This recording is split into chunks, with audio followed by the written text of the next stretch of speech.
Is absent, and Councilmember Finelli will be arriving late today. Thank you. So, Councilor, we do have a quorum. Yes, we have a Thank quorum. you. We can proceed. We'll move to the public participation section of our agenda. In order for city staff to be able to respond to your questions or concerns, please fill out a comment card with your contact information. The comment cards can be found on the table near the agendas or in the back where the directors are seated. Public participation shall be held in accordance with Section 286.0114 of the Florida statutes and pursuant to the City Council's meetings, policies, and procedures. Each speaker shall at the podium provide their name and may speak for up to 3 minutes. The public may provide comments to the City Council relative to matters not on the agenda at the times indicated in this agenda. Following any comments from the public, there may be discussion by the City Council. When addressing the City Council on specific enumerated agenda items, speakers shall direct all comments to the mayor, make their comments concise and to the point, not speak more than once on the same subject, and not by speech or otherwise delay or interrupt the proceedings or the peace of the City Council. Obey the orders of the mayor or the City Council, and not make any irrelevant, impertinent, or slanderous comments while addressing the City Council, which pursuant to city rules, council rules, shall be considered disorderly. Any person who becomes disorderly or who fails to confine his or her comments to the identified subject or business shall be cautioned by the mayor and thereafter must conclude his or her remarks on the subject within the remaining designated time limit. Any speaker failing to comply as cautioned shall be barred from making any additional comments during the meeting and may be removed as necessary for the remainder of the meeting. So with that, I would open up the agenda for public comment. Are there any members of the public that would like to address City Council members at this time? Yes, sir. Steve Carr, Palm Coast. I want to thank Mayor Alphen for taking a look into the traffic problem that's been on Florida Park Drive for quite a few years. And now that the road is closed, we got a real quiet neighborhood. That's very good. My concern is that other neighborhoods are experiencing problems too, and the thing that I never have realized or thought about is why hasn't the City Council in itself come up with a solution? You know, we come up and we tell about the problem and we make suggestions, and sometimes they listen to us. But of all the neighborhoods that since I've been here since 1998, I have not seen anything implemented to fix the problem in any of the neighborhoods that have complained. The only one I know of that got fixed was Forest Grove. Forest Grove was dead-ended, so that there could not be any cut-through traffic. So there's no speeding, and there's no excessive traffic on that road. But the other ones, they're suffering. They're suffering. So I would like the City Council to be proactive. I mean proactive. Let the City Council people say, yes, there's a problem there. This is how we're going to fix it, and actually get it fixed. Thank you. Thank you for your comment. The next speaker, please.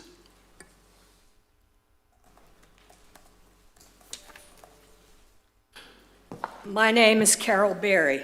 Mr. Mayor and council members, I'd like to comment about safety on Cimarron Drive. Unlike Al Cryer and other speakers of August 2nd, I actually live on Cimarron Drive and have done so for 28 years.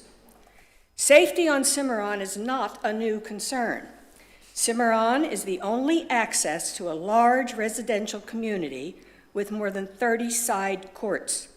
It is not a thoroughfare.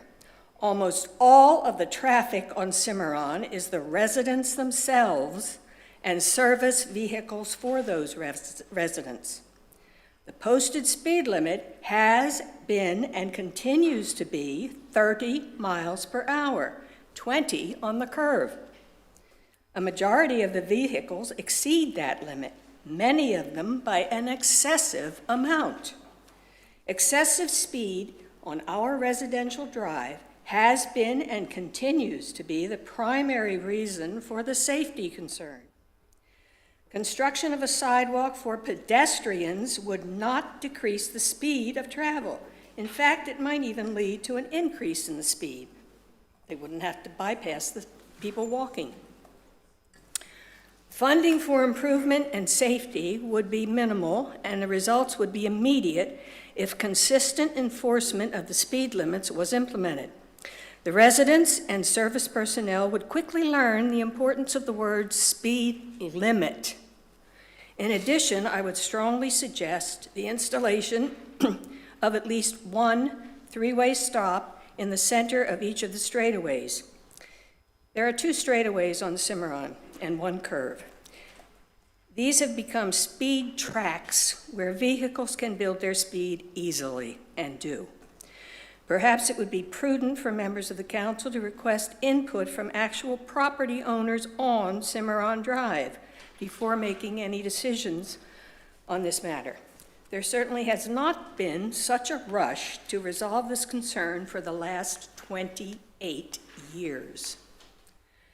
Before you search for millions of dollars for funding for a construction project that would destroy the property of half of the voters living on Cimarron Drive and disrupt the entire community, please consider a much more cost-effective and immediate remedy and little environmental impact. Thank you. Thank you for your comment. The next speaker, please.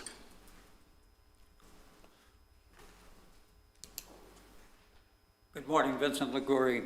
I'm appearing again before you relative to wildfire mitigation. You will recall I was here last April. I've been here since, reporting the same thing to you, and no action has been taken. Let's review what's going on. In 1985-98, we lost hundreds and hundreds of homes in Palm Coast due to fire.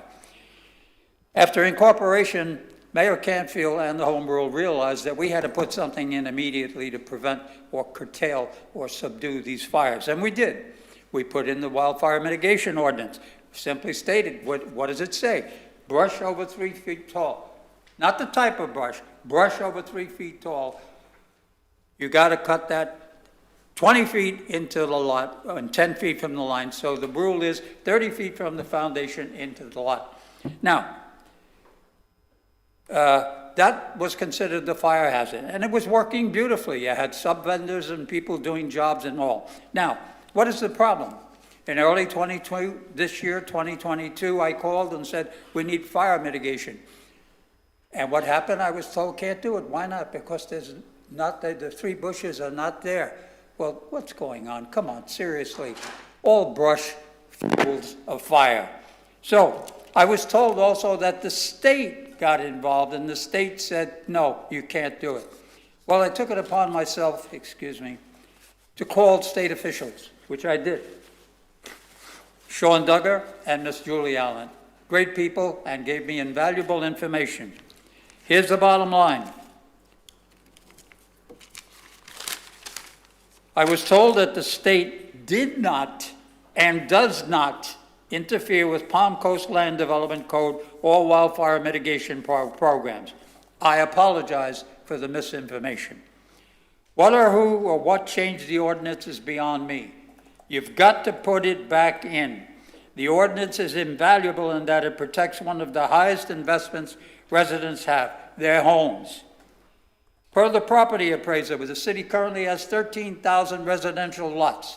Imagine, if you will, the impact on homes if one lot goes. On my block alone, there are 3 vacant lots, and I don't live in the woods.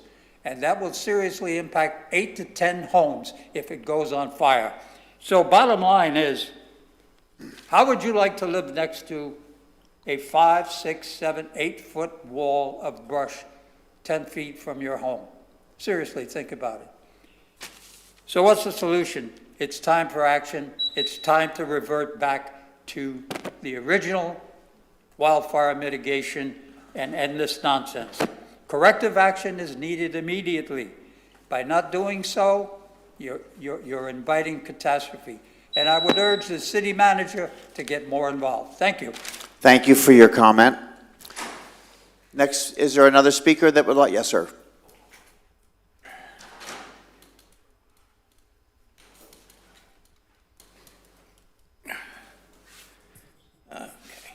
Robert McDonald, Palm Coast.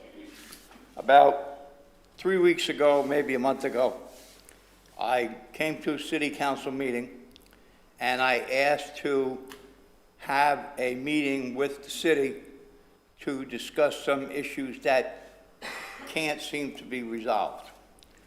And the new city manager, who's doing a spectacular job, she said to me personally, we will have a sit-down meeting. Okay. About a week or so later, I get approached by Chief Berryhill from the fire department and said, we want to sit down and have a meeting with you and I'll discuss all the issues of the city. Well, no disrespect to anybody, but he's the fire chief. I don't have an issue with the fire department. I never have and never will. So I don't understand why the chief of the fire department, who has multiple things to worry about, has to take now time out of his busy day to sit down with me. Now, I understand and I have the utmost respect for the sitting mayor. But when I first moved here, John Ness sat in that chair, and if a resident came up and asked a question, it got answered. After John Ness left, we had Mayor Holland. Well, I had some issues with Mayor Holland, but she was still a good mayor, but she sat there and answered the residents' question. Now, the new sitting mayor, who has the right to do whatever he chooses to do, if he looks around the room, you've got every director probably in the entire city sitting here. So if a resident comes up and has a question, why doesn't that particular director sit down with the resident after the meeting and say, how can I help you? These issues have been going on I've been living here for 7 years. The same issues have been going on for 7 years. Why? You got these people. They're the best of the best. The best of the best. Everybody that's sitting in this room that's employed by the city is the best. Well, if they're the best, then where else are you going to go? Please, change the policy and answer the people's questions when they come up. Just like the woman that just got up and talked about her problems. The man got up and talked about the brush. Yeah, solve the problems today, please. That's all I ask. You got the best of the best sitting here. That's an insult to these people. Thank you for your comment. Next speaker, please. Good morning. My name is Kathy Feining. I live on Cimarron Drive. There are two main problems with this street.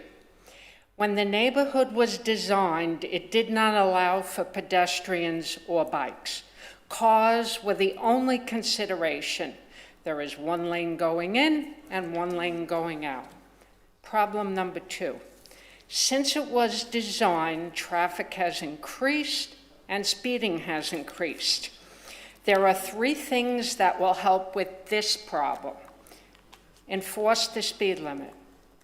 Put stop signs at strategic spots, for example, before the blind curve. Install speed bumps, speed cushions, or speed tables, or all three of the above. I've been looking at the ordinances for Palm Coast, specifically those that refer to sidewalks or bike paths. Interesting, they are always referred to separately. The implication is that sidewalks are for pedestrians and bike paths are for bikers. The neighbors I know who like to walk in the neighborhood do not walk on Cimarron for the reasons mentioned earlier. For example, they will walk on Cochise, which is several miles long and has much less traffic. Plus, there are numerous side roads off Cochise with virtually no traffic at all. The people I know who enjoy biking put their bikes on a bike rack and drive to one of the many parks and trails in our city specifically designed for that. For those bikers who can't or won't avail themselves of these bike paths, perhaps they should consider the side roads off Cimarron.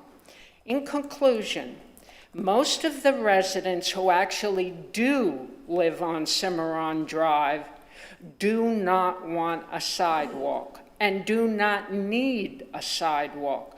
We would be very happy if you could do something to stop the speeding. Thank you very much. Thank you for your comment. Next speaker, please.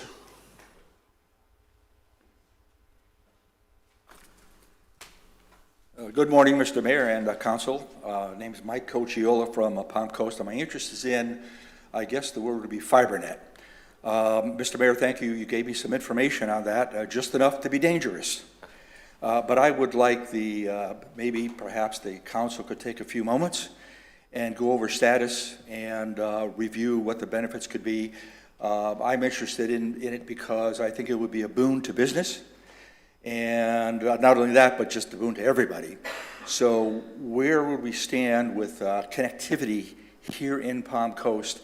And again, with a focus on the impact on or benefits to our local businesses. Thank you. Thank you for your comment. Next speaker, please. Good morning, Mr. Mayor. Dr. Daniel Bryant from Crossgate Court. I'd like to speak on the safety on Cimarron. I was previously, when worked in manufacturing, everyone had to be a safety officer every now and then for the facility. It's a job nobody likes to do. But one of the things I learned from being a safety officer is that we had a sequence. We went from near misses to incidents to accidents to injuries. Okay, why would we have this sequence? Because once a problem becomes foreseeable, you become liable, and that was our biggest problem. Right now, we have had near misses, we've had incidents, and we've had accidents. We had people hit by rear view mirrors on pickup trucks and walking down the road. We are in a position where, as a city, we are not responding to a foreseeable problem. I'm very concerned as a citizen of Palm Coast. We will be eventually paying for this. The sidewalks that we've been proposing for Cimarron, it comes down to about somewhere between $1.25 and $1.5 million. That's gonna seem cheap. Because if there is, God forbid, an accident or a death, that's a very, very low number. And everyone involved, everyone near the situation, the homeowner, the driver, the pedestrian, anyone, and the city will all be liable. They're gonna sue, but unfortunately, the city's the deepest pocket. That's where you're gonna go for it the strongest. We've now held 2 community meetings. We've had 80 people at each one. We've done all that we've been asked to do. We actually held a survey of the residents who live on Cimarron, and we have over 90% of those residents want a sidewalk there. Certainly will always be a vocal minority, but it's 90%. We've dropped $100K on an engineering study. I'd hate to see that just have been a, 100K for a PowerPoint and a 3-ring binder. Sounds like kind of a ripoff. But it's worse than that. That goes to the idea that it's foreseeable. That was done in a good response to the response of the community saying that we've got an issue here. All of these things make this foreseeable. So thank you very much, and I hope that you can respond to this with a timeline. Thank you for your comment. Are there any other members of the public that would like to address City Council members at this time?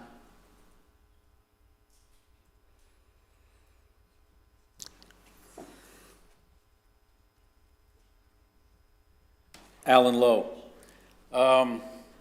Interestingly, that the gentleman spoke about the fire mitigation, or the lack thereof. I lost my house in 1997 because of that during the wildfires here. But that's not why I came up. I have recently been told that under Mayor Holland, that there was $240,000 set aside. I don't know where it is. I don't know much about it. I've only been told this, for islands to be used as traffic calming on Florida Park Drive. I don't know if I don't know anything other than I've just been told that. However, if there is $240,000 set aside somewhere for the islands on Florida Park Drive, which was pretty much, the islands were pretty much shot down at a recent meeting. Since Florida Park Drive is pretty much shut down right now for the most part to heavy traffic, I'm going to bring up again speed humps. Speed humps, I can bring in engineering that I found online that can handle up to 25 miles an hour. Florida Park Drive is currently a 30-mile-an-hour road. If you go to Grand Reserve in Bunnell, they have speed humps for traffic calming. The roads in there, I believe, are 25 miles an hour. But as you approach the speed humps that they have there are the yellow cautionary signs dropping the speed limit to 15 miles an hour. Then you go over the speed hump and it goes back up. So perhaps on Florida Park Drive, now that it's shut down, and if we can find that there is $240,000 in an account somewhere, maybe we can look at, as a test program, putting in, I don't know how many speed humps $240,000 could buy, but I'm sure it's more than one, and put in these speed humps and as a test on Florida Park Drive. And if we can't reduce the entire road down to 25 miles an hour to accommodate it, maybe we can have speed zones on it with the cautionary signs dropping it down to the speed limit that would allow passage over it. And I understand that slowing the traffic down, one of the other speakers talks often about the fumes and so forth, and I understand that slowing traffic down would increase exposure to fumes if the traffic stayed the same. But I'm thinking that if we slowed traffic down, put in some speed humps, we would divert traffic off to where it should be, which is down Old Kings Road and Palm Harbor Parkway. Thank you. Thank you for your comment. Are there any other members of the public that would like to address City Council members at this time? Seeing no one, I'll close this portion of the meeting for public comment, and I will ask City Council members, are any comments following public comment today? Excuse me. I do have the one follow-up for FiberNet. I felt like that was a volleyball that got passed over to me. Our Palm Coast FiberNet, our municipal broadband utility that can provide internet access to businesses and residents. Basically, we have a public-private partnership with a company called Metronet that has pledged to invest tens of millions of dollars into our infrastructure, building the last mile build-out, which is from our main fiber ring to the residential households.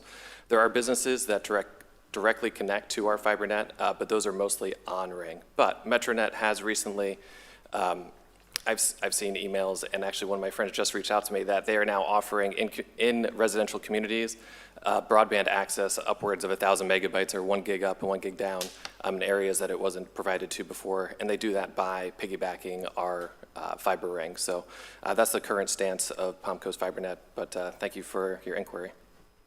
Thank you, Councilman. Any other comments by city council members? Councilman Danko? Yes, thank you. I would just like our city manager to address the fire mitigation issues that were discussed this morning. So I am involved in those conversations, and our standard of application has not changed from the original implementation of the ordinance, but I'd be more than happy to meet with a member of the public to discuss it further on pinpointing exactly what those concerns are. Yes, thank you. Very good. Mayor, if I may, just Please. one clarification. With MetroNet, we're not in a public-private partnership. We basically just allowed them to essentially lease our fiber lines to provide that last level of connectivity because the city's prohibited from being an ISP, as you know. So would piggybacking be a better term there? We're kind of partners, but not technically, right? They're still using our underlying Yeah, they're infrastructure. using our lines. We Gotcha. basically lease them out Fair to enough. them. That's good enough for me. That's a better characterization of it. Thank you. Before we begin this morning, I want to take a moment to explain the City Council's objectives for having workshops every month. The Council meets in workshops to be well informed of each item to be brought before the City Council and to make the best determination on behalf of all city residents. City staff presents detailed information during the workshops and provides a summary background for each item as well as any additional documents relative to the item. The City Council can then have a meaningful, collaborative, healthy discussion on each item presented. This way, facts and knowledge can be obtained prior to the next business meeting, where City Council then makes the best determination in the interest of the citizens' health, safety, and welfare on each item. As we continue to grow as a collaborative council and follow all council meeting policies and procedures, I will always do my best to make sure that every city council member has an opportunity to bring forth individual opinions. Our constituents are expecting council to communicate cohesively and with civility to serve our community. The workshops are a valuable tool to present and discuss our individual opinions on behalf of all residents and achieve these objectives. We may not agree with each other, but that is one advantage of the workshops, to evaluate all the information necessary in advance of a decision, a motion, and a vote at our next business meeting. I hope that we will all understand the purpose of these workshops, and I invite all opinions at all times on the dais.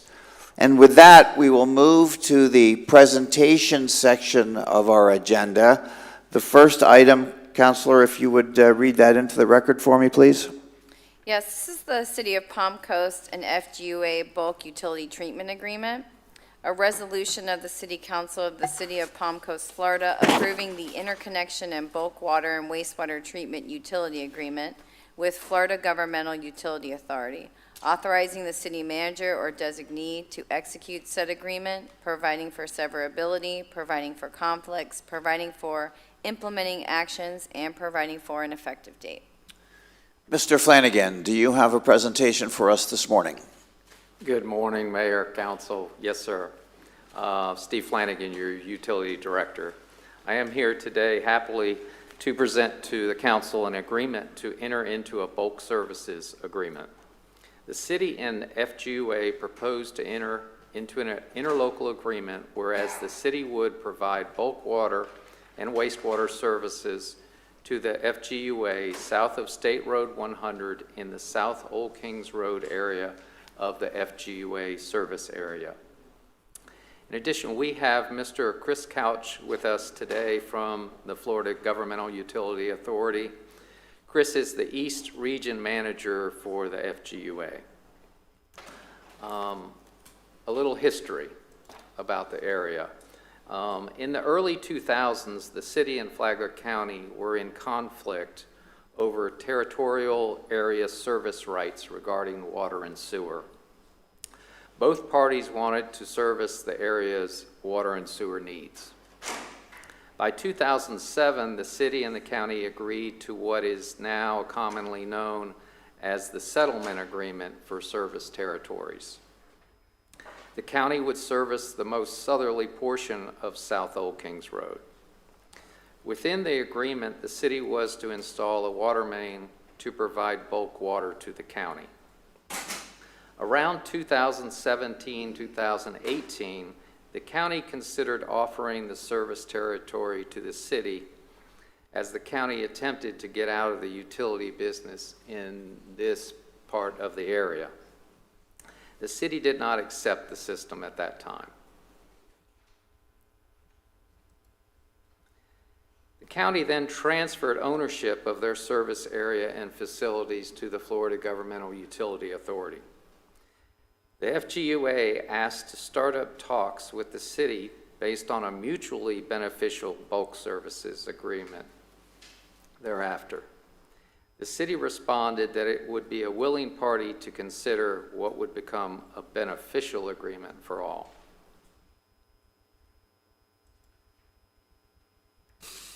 After months of negotiations between the parties, the proposed agreement is the basis of this agenda item.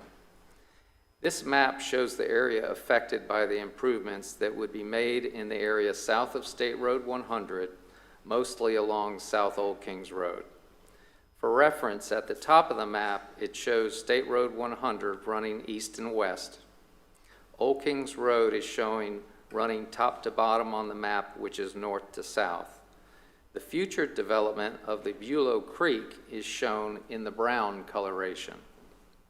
The yellow, orange, and gray areas are within the FGUA service area.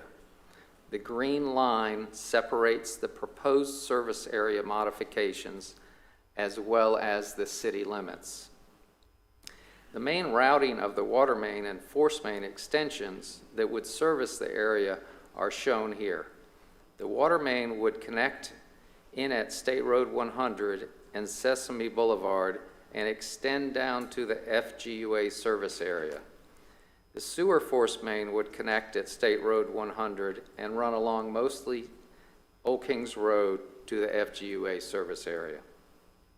A master pump station would also be built within the FGUA service area to pump the wastewater flow to the city system.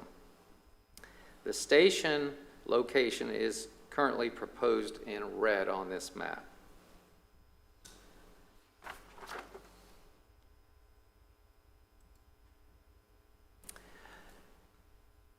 The slide here, these engineers' estimates are from June 2022.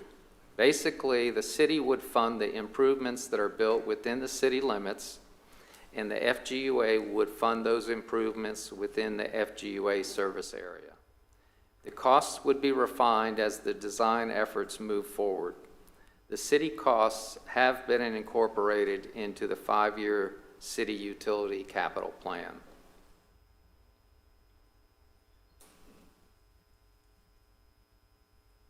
Some of the project highlights for the city are: 1, by reducing or eliminating the small package treatment plants in the FGUA service area, the parties would be able to reduce wastewater effluent discharges into the outstanding waters of the Bulow Creek. 2, the city, county, and FGUA would continue to work together in cooperative fashion for the betterment of the community as a whole. 3, city receives the service territory right for the properties that were annexed into the city after the settlement agreement was executed. 4, the city receives the property for a future wastewater treatment site in the area.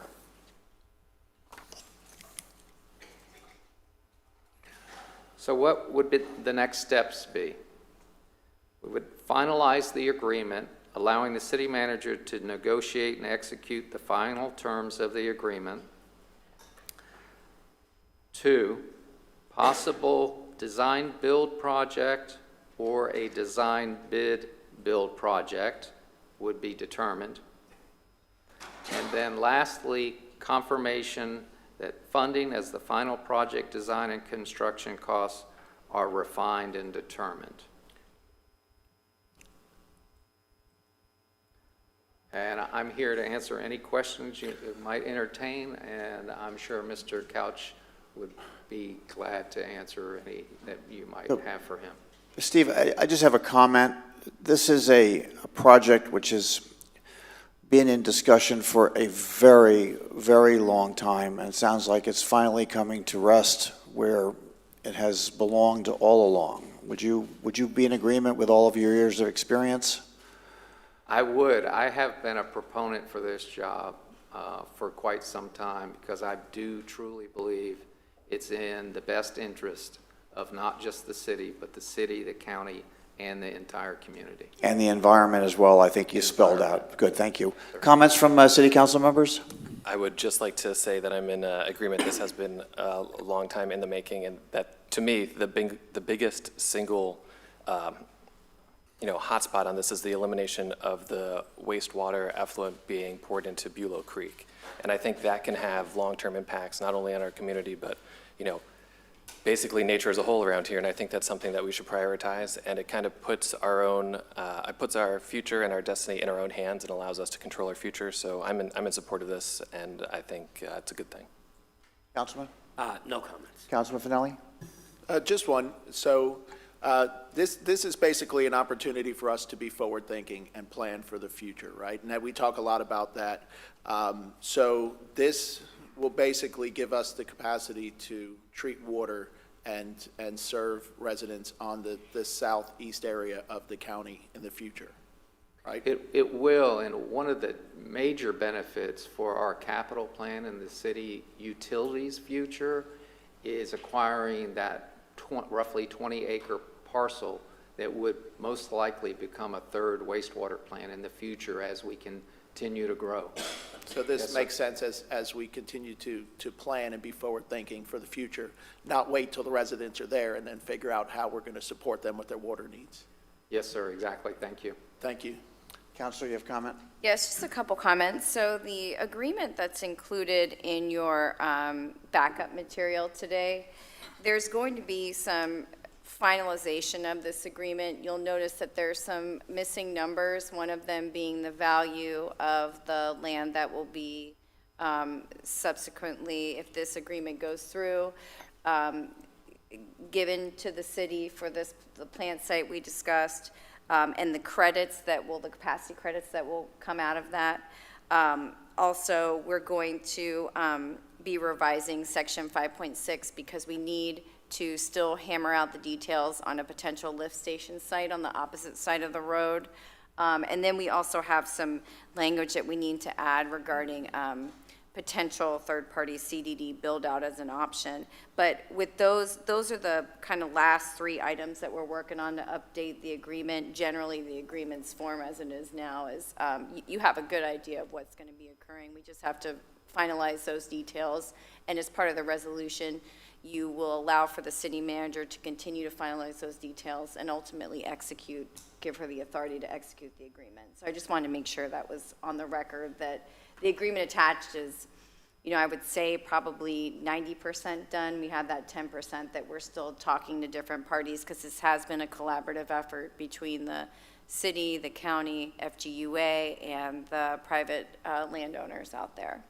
And finally, I would just ask a city manager to, as you can, prioritize these last working pieces, because I know that the project has been in discussion for such a long time that we'd like to see it, put to bed and be finalized and finished at the earliest opportunity that we can afford.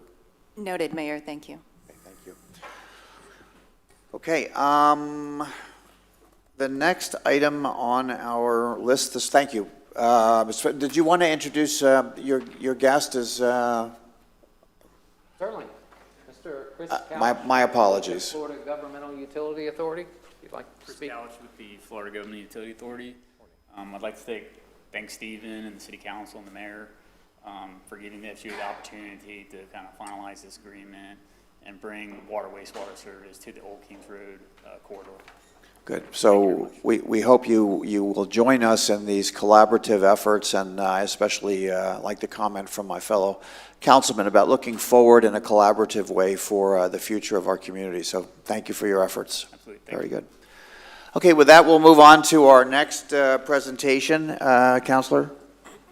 Yes, this is item number 3, E3, I apologize, E2 on the agenda. This is an amendment to the investment policy, a resolution of the City Council of the City of Palm Coast, Florida, approving an amendment to the investment policy, providing for severability, providing for conflicts, and providing for an effective date. Ms. Alves, you have a presentation for us? Good morning, Mayor, City Council. Helena Alves, your Finance Director. We have with us Scott Stitcher with PFM. They're the city's investment advisors, and we do have a presentation for you this morning. Thank you.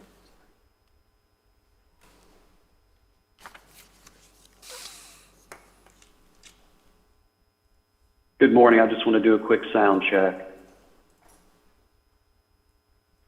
Check, check, 1, 2, 1, 2. We can hear you. You're good. Great. Great. Thank you. Helena, would you like me to jump in? Yes, please. Okay. Thank you. Thanks, Helena.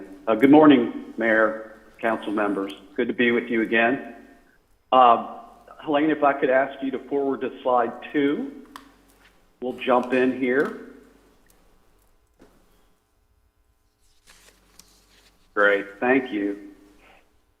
So I just want to note that PFM Asset Management uses the following industry standards and framework to develop a recommendation, with obviously an emphasis on the Florida statutes first and foremost, following the state law, and then implementing the best practices from other industry associations that you see there, the Association of Public Treasurers of the United States and Canada, as well as the Government Finance Officers Association. We make these recommendations with long-term in mind. So these suggested enhancements to the investment policy are not a market timing exercise. The markets are dynamic, they're fluid, they're ever changing, and so it makes sense to review the city's investment policy from time to time to make sure it's current with what is happening in the world.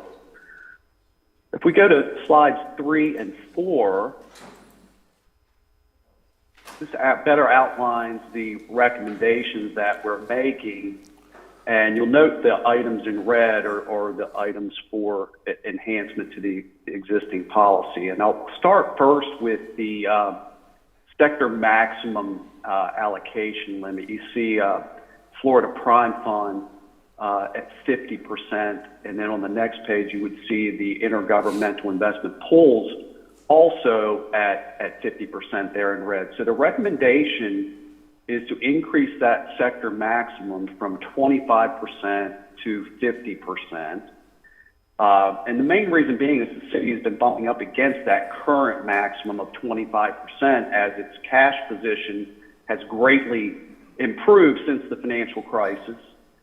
So ad valorems continue to be strong. We continue to receive, at times, aid from the pandemic, and that has increased the need for greater flexibility for the city finance staff, Helene and her team, to invest that cash. So this is a good problem to have, having to increase that sector maximum from 25 to 50%, but very straightforward. And then I'll point you out to the farther right column there, the maximum maturity. And you can see that in that column there are a number of sectors that are highlighted in red, 5.5 years, 5.5 years. So again, the recommendation is made to increase supranationals, corporate notes, asset-backed securities, and municipal securities, and take that maximum length to maturity from 5 years to 5.5 years. So there's a number of reasons why that makes sense. Very often new issues will have maturities that are longer than 5 years. So they could be anywhere from 5 years to a week to 5 years and a couple of months. So this enhancement would give the city greater flexibility to participate in new issues. So again, those entities that are issuing new debt, but it would give you the flexibility to participate in the new issue market where maturity is based on trade date and is greater than 5 years. Additionally, you have to keep in mind that when these entities are issuing debt, they're often making that decision based on their funding needs and issuing when the market forces make the most sense for them. So issuers have this flexibility and they use it to their benefit. So you have to keep in mind that they aren't issuing with 5-year final maturity for investment portfolios in mind. They're making a capital structure decision and again, doing what's best for them. And sometimes that, again, is more than 5 years. So again, this would allow you to participate in the new issue market. I would also add that it would benefit the city in the secondary market. So, for example, if you have a 6-year bond that's moving closer to maturity, meaning it's going in a year, that 6-year bond would be a 5-year bond. That gives you a little more flexibility in the secondary market to purchase a security as it moves closer to 5 years. And as that does move closer to 5 years, sometimes we see demand increase. So having the ability to buy that as it gets closer to 5 and not having to wait until it gets to 5 could be beneficial as well. And then most importantly, there's little, if any, material difference from a risk standpoint in purchasing a 5-year security versus, say, a 5-year security plus 3 months. So it really doesn't change the risk dynamic of a security or the portfolio for that matter. So lastly, let me touch on the one item that's more of a housekeeping item. On the previous slide, you may have noted that mortgage-backed securities, or I'm sorry, asset-backed securities in parentheses, you see a WAL there in red, again in the far right column. That stands for weighted average life. And again, that language is already included in the mortgage-backed security section of your policy. So again, this is more housekeeping to bring asset-backed securities in line with the mortgage-backed securities, which are considered securitized sectors. And so we're just adding that weighted average language to be consistent across those two sectors. Weighted average life is really the date that reflects the point at which an investor will receive back half of the original face amount. So instead of using a final maturity, which tends to be in those sectors can be quite longer, the idea is to use a weighted average life, again, to allow greater flexibility and allow you to participate in those particular sectors. So again, that's just a housekeeping item to be consistent across both asset-backed securities and mortgage-backed securities. So slide 5 just kind of summarizes everything that I just shared with you in that chart, a little more at a high level, but let me stop there. Thrown a lot at you in a short amount of time. Let me see if there are any questions or if I can provide clarity on anything that I've shared with you this morning. So I have a comment and a question. The comment is that the city has been criticized by residents in the past for suffering a rather low or marginal return on monies invested by the city. The stance that the city has taken is that we are fiscally conservative with every penny of taxpayers' money and are never willing to risk or gamble with those funds. My question is, on your presentation, we're requesting changes to the policy in order to provide flexibility, I think is the word that you used. Will that also result in an increased, and I don't know what the correct term is, yield or benefit from these investments?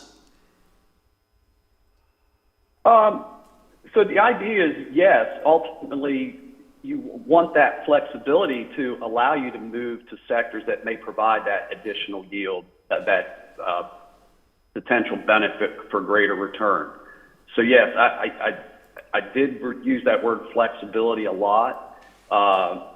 Typically what I state is you want your policy to allow you to be nimble. And that, nimbleness and flexibility is for both in good times and bad. So you want the ability to go into a sector that looks attractive and you think it's getting ready to do well, but you also want to be able to get out and go into a safe haven when times are bad. Those intergovernmental investment pools I would consider those to be more safe havens. They are definitely in there to protect principal and be utilized for short-term investments. So that's a long-winded answer to your question. The short answer would be yes. I also would add to your comment that first and foremost, I mentioned earlier that state statute drives what the city does, what your policy states, and what we do on your behalf. And that statute states that safety of principal is first and foremost, followed by liquidity. And so I would argue that, and I would guess that the people that were pounding the table when the portfolio was only returning 0.5% and 0.75%, and the equity markets were up 27%. I'm guessing that you're probably not hearing from those people today when the S&P is down 20% and your fixed income portfolio is not anywhere near that number. So your portfolio is doing exactly what it's supposed to during periods of volatility, and that is giving up less than the equity markets. That, again, safety of principal and protection and liquidity. So I'll stop there and just make sure I addressed your question. Very informative and a complete answer. Thank you. Council members, question or comment? So similar question as I was reading through, and this is what I gleaned from it, is that this allows for greater flexibility with no additional risk to help maximize the return on investment for the city.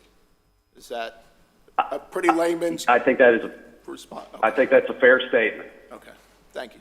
And my question would be regarding timing. Are these changes in policy indicative of wanting to execute these change in allocation immediately, or is this in case economic, environmental indicators lead us to believe that our money should be more protected in these safe havens that traditionally have lower yields? Is this something that you're looking to do immediately, or is this preventative for in the future when you need to make a move? That's a great question, and I apologize for not saying that because it is typically a statement that I try to make, that we're not making this recommendation with the idea that we're going to rush in and increase allocations from 25 to 50%. It is with the idea of long-term in mind. So the answer is no. We don't anticipate, again, rushing in and implementing these recommendations tomorrow. But it is, again, to give you the ability to do so if needed over the long run. Thank you. Very good. I hope that, okay, good. Good. We thank you. Is there some more to the presentation, or are you at the end of your discussion? That's all I had. I don't know if Helena has any more to add. Nope, I'm good. Very good. Just last call for questions from city council members. It's good. Very good. Yep. All right. Thank you very much for your presentation, and thank you, sir. Thank you. Thank you for your time. Next item on the presentation schedule, capital internal services, special review funds, and proposed budget for all remaining funds. And I guess you're up again.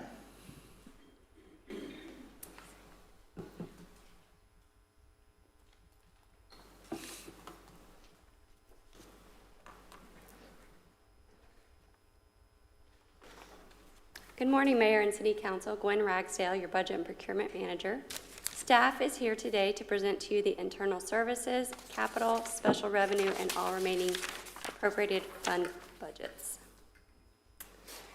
So our presentation overview for today, staff will present the personnel request for fleet, facilities, and IT operations, and respective budgets. We will also review your 5-year capital improvement project budgets. This is a summary of the requested new positions. We will go into detail on the next slide and during the individual operating budget slides.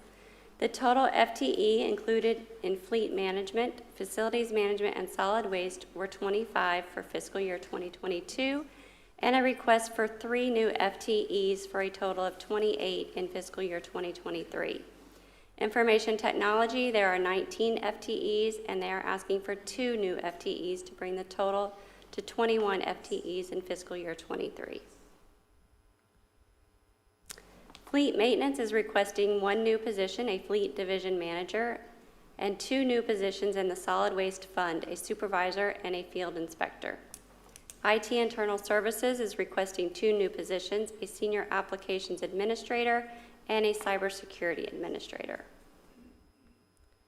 Director Carl Cody will now present the capital funds.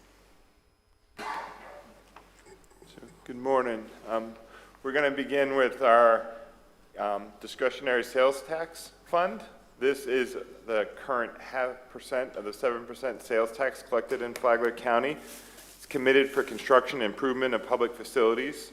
It's pursuant to an ordinance that was enacted by Flagler County, and it expires December 31st of 2032. Carl, I'm sorry, is this the heart of the be local, buy local? Exactly. Be local, buy local. This particular fund does have various revenues. You can see the top line are the projected revenues for the next 5 years. And then we have numerous transfers. Some of these transfers are primarily associated with the proposed maintenance operation complex, but we do have some other transfers in here associated with some of the fair share costs of the impact fee funds where they can't fully fund the capacity improvements. So those funds typically come from here. So as we go through our expenditures over the proposed upcoming budget in 2023, and then we have some outlines of projects in the future years. You know, typically these capital projects are multi-year projects. We broke them down here into categories here for you. So we have park rehab and renewals. And as you know, our Maintenance Operations Center has been our top priority project in this fund.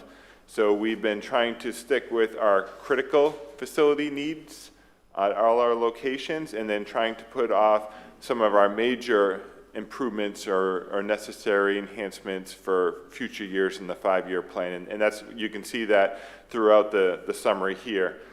Our park rehab and renewals, you know, entail projects that may be resodding fields, it may be changing out old playground equipment, you can see in future years we have projects that will be to add parking at the sports complex, add lighting to the new baseball fields that we built out there, making those types of enhancements as well. So our path trails rehab and renewal line item, that's just to go in and take care of our path network. Some of it may be either replacing some of the shell material on our more nature pathways, or it could be resurfacing some of our asphalt paths and trails. Our trailhead, trail signs, commercial district wayfinding, that's just, we had started a program years ago where we started putting out signs along our trails, most prominently around Waterfront Park, through St. Joe Walkway. This is just to extend that further out across our network to help guide folks along the city's network as they're out there. The IT upgrades, this is really just to maintain our current IT infrastructure. As you know, we have quite a bit of aging infrastructure. We've been really trying to go after and replace some of that old outdated equipment and stay ahead of it failing. We also have in our future budget in 25 that's one of our main projects here at City Hall to build out our data server room. That was not done with the building. We now have a generator in place at the building here. We are currently upgrading some of the equipment, and we will be working on the design currently to outfit that room as soon as the funds are available after maintenance operations project. Our Saltwater Canal assessment, that is one of the new projects that we added in this year. A few months ago we proposed, and we had a consultant here that spoke of the assessment plan of what the cost would be, and negotiate our final not to exceed fee with him for $180,000 to do that assessment. We worked that into the upcoming budget. City Hall is primarily associated with doing some of the security enhancements. We talked about securing off some of the areas of the building from the public, adding enhancement Some of it's dealing with growth and creating space for staff. Our fire stations, this is really to maintain and keep our fire stations in working order. In the proposed budget, we have projects such as the main one there is really to replace the bay doors, or some of the bay doors at Fire Station 25. And then we have various improvements like repainting, carpeting, just basically building upkeep type items that are fairly larger CIP type projects. Our Public Works facility, again, I think that's just a AC change out in a future year. The maintenance operation complex, you can see those are all big dollars here. That's the primary project within this fund. Our intent is to get moving in 23 and 24 with phase 1 of those improvements, which is the new fleet facility. And then we would continue on with additional enhancements, and continue to build out that site. The Wetland Mitigation Bank, that is land that the city had purchased north of Matanzas and east of 95. Had wetland impacts to it, and we had gone through and worked with the permitting agencies and came up with a restoration plan to restore those impacted wetlands. And we're under obligation to do that, and we need to proceed and move forward with those enhancements. So we have some dollars in the budget to begin moving that along. Our energy improvements, this is primarily that solar study. We did show it in 24 because we looked at the Southern Recreation Facility as part of the design. When we do get a little further along in Public Works and the fleet building, we're going to be looking at it there. And based on the findings of those two facilities, we may come back and then go and revisit all of our existing facilities more in a building type analysis, like a fire station, and pick a type and see if it makes sense to incorporate solar into some of our existing facilities. So that would probably come in 2024. We continue down, facilities ADA transition plan. We probably like 2013 or so, we had a study done of all our existing facilities, identified some ADA compliance issues, and created an implementation plan. Typically when we're doing any work at a facility, a park or a building, we're going in there and we're addressing all these ADA items. This is to just do some of these spot projects along the way to really knock down that list and address all those items over a period of time. Then our facilities contingency, that's just some dollars that we plug into the budget. There's items that just come up. Mechanical use, it fails. Different things happen at facilities that you can't, foresee. So we have some dollars in there to account for some of those major items that could happen. And then transfers to other funds. These are those transfers out to those other funds to cover some of those capacity related costs. Carl, question before you go on to the next slide, if there is one. Regarding I guess really the first and the second items, we promote and advertise our city to some extent because of the beautiful trails and parks and scenic pathways that we have. Do we get funding from the TDC for the upkeep and maintenance of these trails? I don't believe we've ever received TDC dollars. We have received some FDOT dollars to construct some trails, but in terms of maintenance has always fell on the responsibility of the city. So I'm just thinking, much like the beach, people actually may come to the city of Palm Coast to enjoy our, paths and trails and all of that. Is that something, City Manager, could I ask you to follow up and see if that's an option that we may not have considered in the past?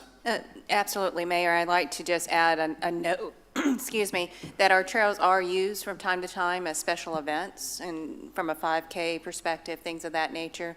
So I know that would work in tandem with some of the mission and vision of the TDC. Thank you. Okay. Any other questions on this particular fund before I move on? Gentlemen? So then we move into our Streets Improvement Fund, and there are two sources of revenue in here. We have our local option fuel tax. That's 6 cents per gallon purchased in Flagler County, and it's distributed per an interlocal agreement based on the road miles. that we maintain within the county, and it's restricted to transportation expenditures. And then there's the state revenue sharing, and it's a portion of the state sales tax and use tax collections and 1 cent municipal fuel tax. So in this particular fund, you can see those revenues, they're fairly flat. This is not a high growth revenue stream that comes into the city. Our expenses have grown, dramatically over the years. This fund, you can see, is tied to fund our street improvement or resurfacing program. We have deferred various projects with this fund to push more dollars towards resurfacing. But, as we continue to identify, in particular with our rescanning of our roadways by Transmap this year that did their PCI analysis of where we stand today and how quickly the roads can deteriorate, of our funding shortfall. So at the bottom of the graph here, it really identifies our projected shortfall, and that's with deferring projects that we know are out there and wanted by the community. In addition, not only that, but you can see on our traffic signals in 23, we really bumped that number up. We have some older signals, the strain pole with the cable across the intersection where we were looking to retrofit some of those. We identified 4 of them, and due to the structural nature of them not meeting code, we actually have to go in and reconstruct those signals. We're not just, and they're starting to sag. So there's certain issues that happen with them. The electrical sheathing on the cables start to wear out, causing issues with the signal. The cables stretch and sag. They don't meet the clearance heights. So we have 1 signal for sure we need to do next year. There's 3 additional ones that we're probably going to need to move forward with in our 5-year plan, but we're going to continue to look at those annually and plug those in. But that's, again, taking dollars away from what we want, trying to push towards resurfacing, so it just increases that shortfall in the pavement program. And we have 52 signals in the city that we maintain. We have a lot of mass arm signals, but we do have quite a few strain pole signals out there. Carl, if I could ask a question. Are there any opportunities for funding for traffic signals to where then we could take the money that's designated for that and divert it towards paving the roads? Are there any opportunities for grants for traffic signals, for upgrades through DOT or anything like that? Yeah, we if they're part of DOT projects, like when we did Palm Coast Parkway 6 Landing and Old Kings Road, those signals were obviously part of those road projects. So if we can incorporate them as part of a road project that's DOT funded, yes, they'll be funded by DOT. If they're on a state road system like 100 at an intersection, we can work with DOT for them to go in and pay for those signals, which they have. We've done a right turn lane like at, the turn lane we did at Seminole Woods. And they did one on their own at Belterre, the 2 lanes left, going on to Belterre. So we do work with DOT when we can as an individual project or to fund it as part of a project. We are going to go to them and look at Belterre, Boulevard, and Seminole Woods to make some additional enhancements. They are going to add right turn lanes at Seminole Woods when they resurface 100 in a few years. So they'll make those improvements. Or if we're doing a capacity project, if we're going to add turn lanes at an intersection in the city, we can use transportation impact fees to fund the signal modification. So it won't be coming out of this pot of money, it'll be coming out of a different pot. So we do look at that. And then we could divert those dollars that were set aside for that back maybe to repaving for the roads. Correct. Yeah. This particular signal that's in next year's budget, there was no capacity enhancement or nothing we could do. It really had to come out of this fund. Okay, thank you. So as we work our way down, safety improvement projects, that's just looking at our existing intersections, primarily our signalized intersections, addressing some ADA compliant issues, just really bringing them up to par and doing maintenance and enhancements and just upkeep. Our path projects, you can see there's very few dollars in here. That's one of those items we've deferred to push dollars towards the pavement program. We do have a few dollars in here because we do need to maintain those items. And beautification projects, again, you can see it's highlighted. That means there's a grant tied to it. So that is, in current year budget, that's the interchange of I-95 and 100. And then excuse me. And then we have some future projects outlined in the future that we'd be seeking dollars on. The only time we are working on beautification projects currently would be like on Whiteview, where it's part of a road project that we get DOT funds attached to it. So we are not doing any separate non-grant beautification projects currently. That's one of those deferred items as well. Our continuous streetlight program, we have a master plan. We've been implementing that over the past several years. In 2027 is our last year. If we stay on track and FPL can continue on in the time frame that they are currently, we will have all those installed within our 5-year plan. And our bridge rehab projects, that's more of a placeholder at this point in time. Our bridges are inspected by DOT on every 2 years, typically. Some are in a little different cycle depending on the condition of the bridge, but we went through a period of time where we did some major rehabs to our bridges, and they're all in fairly good condition. But as those reports bring up items, we are trying to definitely stay ahead, because if you stay ahead of them, the costs are much more favorable and we don't run into those major projects. So every year, again, we'll assess the reports and we'll add funding and put in the proper funding to address those items. Our traffic signals, I touched upon briefly already. In our future years, that 250, 150, 200, that's really just to maintain our existing signals that we have, changing out heads, changing out some of the pedestrian crossings, things as they wear out over time, the traffic cabinets, all those sorts of things. Making some enhancements, trying to coordinate some of those signals, doing some signal optimization type stuff. So that's what those dollars are for. And then our street rehab and renewal program, we have some big dollars here.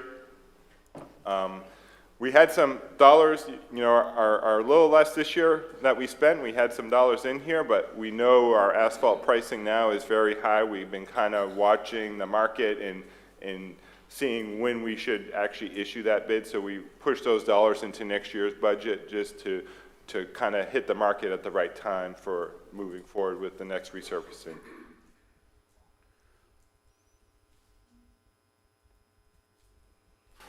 And then we get into impact fee funds, and these are our restricted revenues. They're restricted to growth-related projects, only can be used to add new capacity.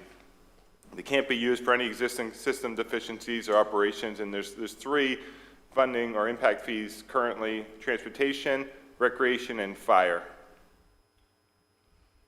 So our transportation impact fee fund, we do get quite a few dollars in grants, typically from the DOT. And you can see we have quite a healthy fund coming in on impact fees due to the amount of development that's been occurring. And these projects are definitely long-term projects. If you recall, I think Palm Coast Parkway was a 10-year project. Old Kings Road, widening, we started over 10 years ago, and we just built our first phase. So they're very long projects, take many, many years. And there's a whole list of projects here. The widening project, we're in the midst of closing that project out. Belterre at Seminole Woods, Belterre, State Road 100, Belterre Lane, Palm Coast Parkway to Pine Lakes. These are in Belterre safety improvements. So these are various improvements along those connecting or intersections. The Belterre safety improvements is one where the TPO did a study, and we have applications in for them to fund those. We do have dollars in 23, which is one of the projects that was not in the DOT application list, and that's at East Hampton. And we have some dollars in there to go back and revisit some of those other designs that have been completed. They're basically shovel ready, but we're going to make some additional enhancements to deal with some of the more recent capacity needs to make sure that they're going to handle us well into the future. Citation Boulevard Improvements Extension, that is one of our projects we're working with the developer, the CDD, on. That is going to be moving forward. I believe they're going to be bidding that out here shortly. This is the the road portion of it, utility CIP, when we presented that, had some dollars as well to address some of the additional above and beyond developer requirements for utility needs in their budgets. Citation Parkway improvements was a project completed this year. East-West connectors, that was an ongoing program that we're looking at our major east-west roadways and looking at how we may extend those to the west, which ones made sense and how we would do it. Matanzas Bird of Paradise, that is purchasing some right-of-way so we can modify that intersection. We know Matanzas will be 4-laned in the future. We're trying to stay ahead of the curve and buy the right-of-way there, and depending on the timing, we may have to move forward with an intersection improvement there prior to the 4-laning, but things take time, so we're moving forward with the right-of-way. Matanzas Woods Extension, that's an ongoing contract that's been approved by council. Design is underway. We're moving forward with the design of that project, and we have some dollars here that it's a legislative priority that we're looking for some additional state funding to help supplement that project. Matanzas Wood Parkway 4-laning, again, that is again some additional right-of-way. This is more at the Belterre Boulevard intersection rather than the Bird of Paradise intersection that's noted above for, again, some right-of-way needs. It's a hospital site that's under development. We're looking to get some easements from them to accommodate the future road widening. Palm Coast Parkway Extension, that's in Matanzas Wood Parkway Extension. That's a placeholder there for some additional right-of-way needs to extend those roadways if that is determined the path of moving west. Whiteview Safety Improvements, that is a grant from the state that is in the current year's budget. So we're in finalizing drawings, looking to get approval and get the grant from the state so we can move forward and put it out to bid probably sometime this fall. And then traffic signals, these are for new traffic signals, so those fall under the capacity improvements if it's a brand new signal. And then we have some transfers out. So we have the Old Kings Road Special Assessment District. So when there's development within the district and they pay impact fees, once the loan's paid back, those additional costs go back into that fund. And Matanzas Woods right-of-way, the capital funds paid for some land purchase that when we bought land for the maintenance operation complex, but a portion of that land, it really is accommodating the Matanzas extension. So this fund is just paying that fund back. Town Center Transportation Impact Fee, the DRI was modified a few years ago, so as development occurs within Town Center, those impact fees collected stay within Town Center. So those impact fees are really, we created a separate fund to move those dollars so we can track, to make sure that they're spent properly. And then we have a transportation impact fee study. The ordinance identified how often we do that study, and we are gearing up to do that in the upcoming budget. Any questions on this particular fund? Can you guesstimate how many projects you've just reviewed? In this fund or altogether? Yeah. I don't know, 30? 30 or so, and maybe? Altogether you've got how many running? 60 some? Over 100. Over 100 different projects on improvement and rehab, new projects, renovation exactly. of the roadways. Okay, so you're hard at work. Yes. The Town Center Transportation Impact Fee Fund, this shows those dollars that we've been collecting in Town Center. Obviously, at the end of the fiscal year, we'll do an actual of what we collected within that district and what the real dollars should be. But right now, this is what we're estimating the dollars to be in 23. Recreation Impact Fee Fund, again, we have some grants here. Again, impact fees, this is one that was prorated, so we had a discount for many years, and then we were phasing out the discount, I think, over a 3-year period. So that discount is expiring in the upcoming budget come October. It shows those revenues for impact fees. We have some grants in here from various agencies. Find is one of them. DOT is one. We have one, I believe, from the DEP, or 2 from the DEP. So we have several grants in here. And then we have the transfers in. Those are the non-capacity portion of the project. I want to say it's about 30% of the project costs have to come from other funds. So we've been using the sales tax funds to supplement the capacity improvement portion because existing residents are, required to pay their fair share. So we have an impact fee study, again, coming in 23. The study was done, I think, in 2017 or 18. So again, the time was coming up. And this $100,000 is really tied to doing that countywide collaboration, looking at our recreation facilities, throughout the entire county, and coming up with an overall plan together. Community center parking. We know there's additional parking needs at the community center. This is really timed with the Fire Station 22 replacement. So that's why this falls with where it does within the timeline. Lehigh Trailhead is a recent project that was approved by council. We hope to gear up here and begin work construction, this fall. We don't have a specific start date yet, but we will let you know when that's set. Brand Swap Trail Phase 2. This was has been on the DOT list for a very long time. We did receive a grant from DOT. Geez, I want to say it was mid-2000s, and we're with the grant dollars available, we only can build a portion of the trail, so we've been seeking additional funding to continue it south down to Lehigh Trail. So this is for some design dollars out there that we continue to pursue funding from DOT for. Long Creek Nature Preserve, that's a DEP grant for building some boardwalk. Our design is finalized. We are gearing up to go ahead out to bid for construction. Waterfront Park Phase 1 and Phase 2. So Phase 1, we will be going out to bid here in the next couple weeks for construction. We should be hearing back on our Part 3 grant. It was a 3-year part grant that we applied for. We were the only applicant this year. So actually, no, we were 2 applicants this year within the county. Marineland was also an applicant. So we're waiting to hear back, and we will be going out to bid on that shortly. Community Center Town Park, as we work through the overall county plan, we've always had our Central Park Master Plan that's changed over time. That really needs to be updated, and we're waiting to hear the findings of the overall plan before we come in and really look at what Central Park should be.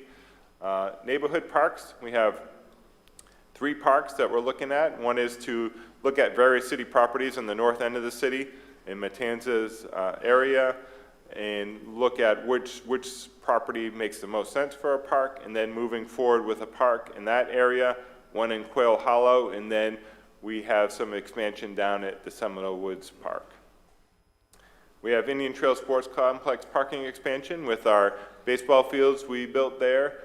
We have done a design and permitted additional parking, and that is some dollars in there in 25 to move forward and add that parking. At the same time, we light the fields and do enhancements at the park.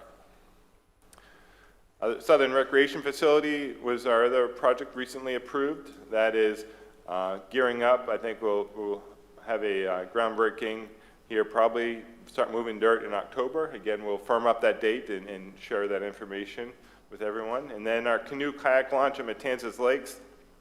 We are in the midst of design currently. And that's one we're going to, keep an eye on the impact fees coming in, make sure the revenues are coming in properly next year before we actually go out to bid on that one. But that is one that, a project that'll be ready to move forward. And then our Holland Park dollars in here, the sales tax fund funding that entire project, although we did add some capacity to that park. So this is really this fund paying its fair share for the new capacity items that were added. So it's really moving funds from this fund over to the proper location. I do have one question on that slide. The recreation impact fee study, will that basically capture the needs and wants recreationally of our citizens in Palm Coast? Is that the goal of that study? Yeah, I believe so. I think the intent is it's going to be a collaborative effort of all the public entities, and there'll be a lot of citizen public workshops conducted to work through that. So Thank you for bringing up the question. I'm just going to ask, with reference to your comment earlier about a vision for the future, City Manager, if I could just ask you to just briefly explain the collaboration you are working on with the county for all of our parks and rec vision for the future.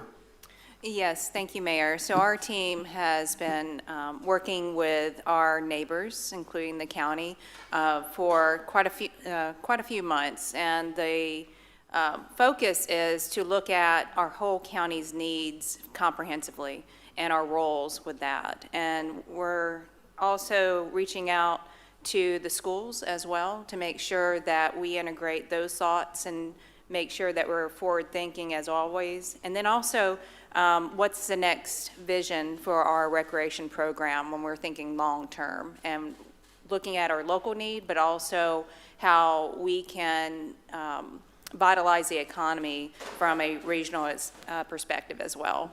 And also to enjoy a smart managed growth for the future. Yes, sir. Okay, thank you. Thank you. And then we move into our fire impact fee fund. So we haven't done much in this fund for probably over 10 years. We've been slowly banking some dollars in here, you know, with the spurn development and the fire impact fee fund increase that was done a few years ago. We've been able to generate some dollars in this fund to move forward with some projects.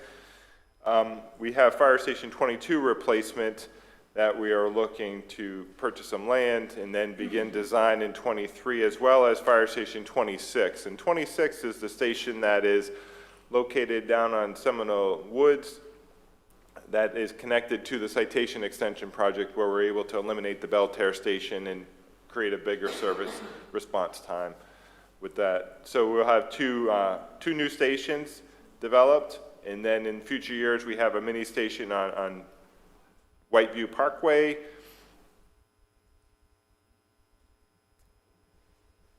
and it's the associated equipment that goes with those as well.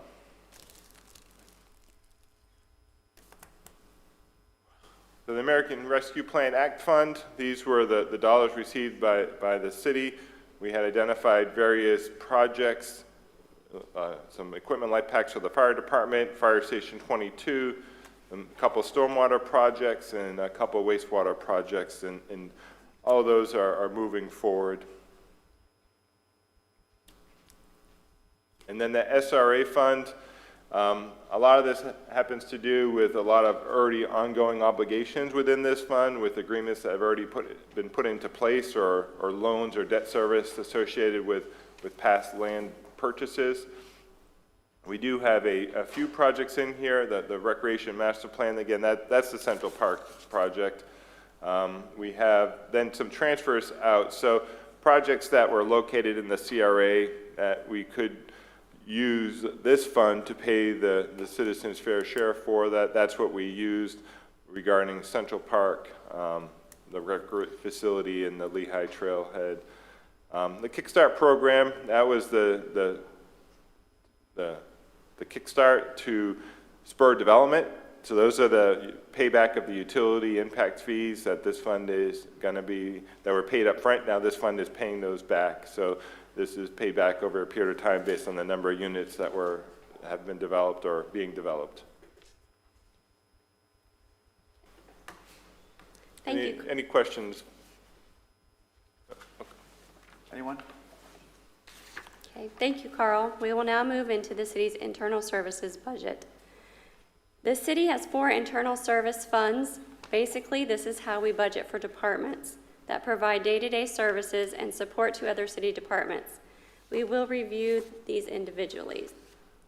The fleet department is responsible for heavy maintenance and replacement of all city vehicles and heavy equipment. We have established a replacement program where we save the estimated future cost of a vehicle so that the funds are available when it needs to be replaced. Given the current economic conditions, we are also finding that there is a gap between the funds previously allocated and the cost projected for these purchases. The facilities budget is a fairly new fund that accounts for most of the maintenance on city facilities, excluding parks, as well as City Hall security contract and mowing services. I will now turn it over to Public Works Director Matt Mansell, who will present the fleet facilities budget and the solid waste funds. Good morning, Mayor and members of council. Matt Mansell, your Director of Public Works. So this morning I'll be going over, beginning with the Fleet Management Fund. We are requesting this year one new position, and that is the Fleet Division Manager. So our fleet has grown to the size and complexity that we now have a need for increased strategic oversight and planning for how we budget, maintain, and service our vehicles in future years, and this position will cover down on those responsibilities and complement our current fleet supervisor, who will maintain operations of the maintenance facilities themselves and the operations in the shops. As you can see through the projections in front of you, we have had significant increases in both operating and repair and maintenance budgets. So our operating costs are increasing about 26% in this budget year over year, and our repair and maintenance services have increased about 18%. The other areas that have significant cost increases that you see here are the replacement assets moving forward, as well as some new vehicles that are reflected in individual department budgets in the other budgeted areas. Try to use this correctly.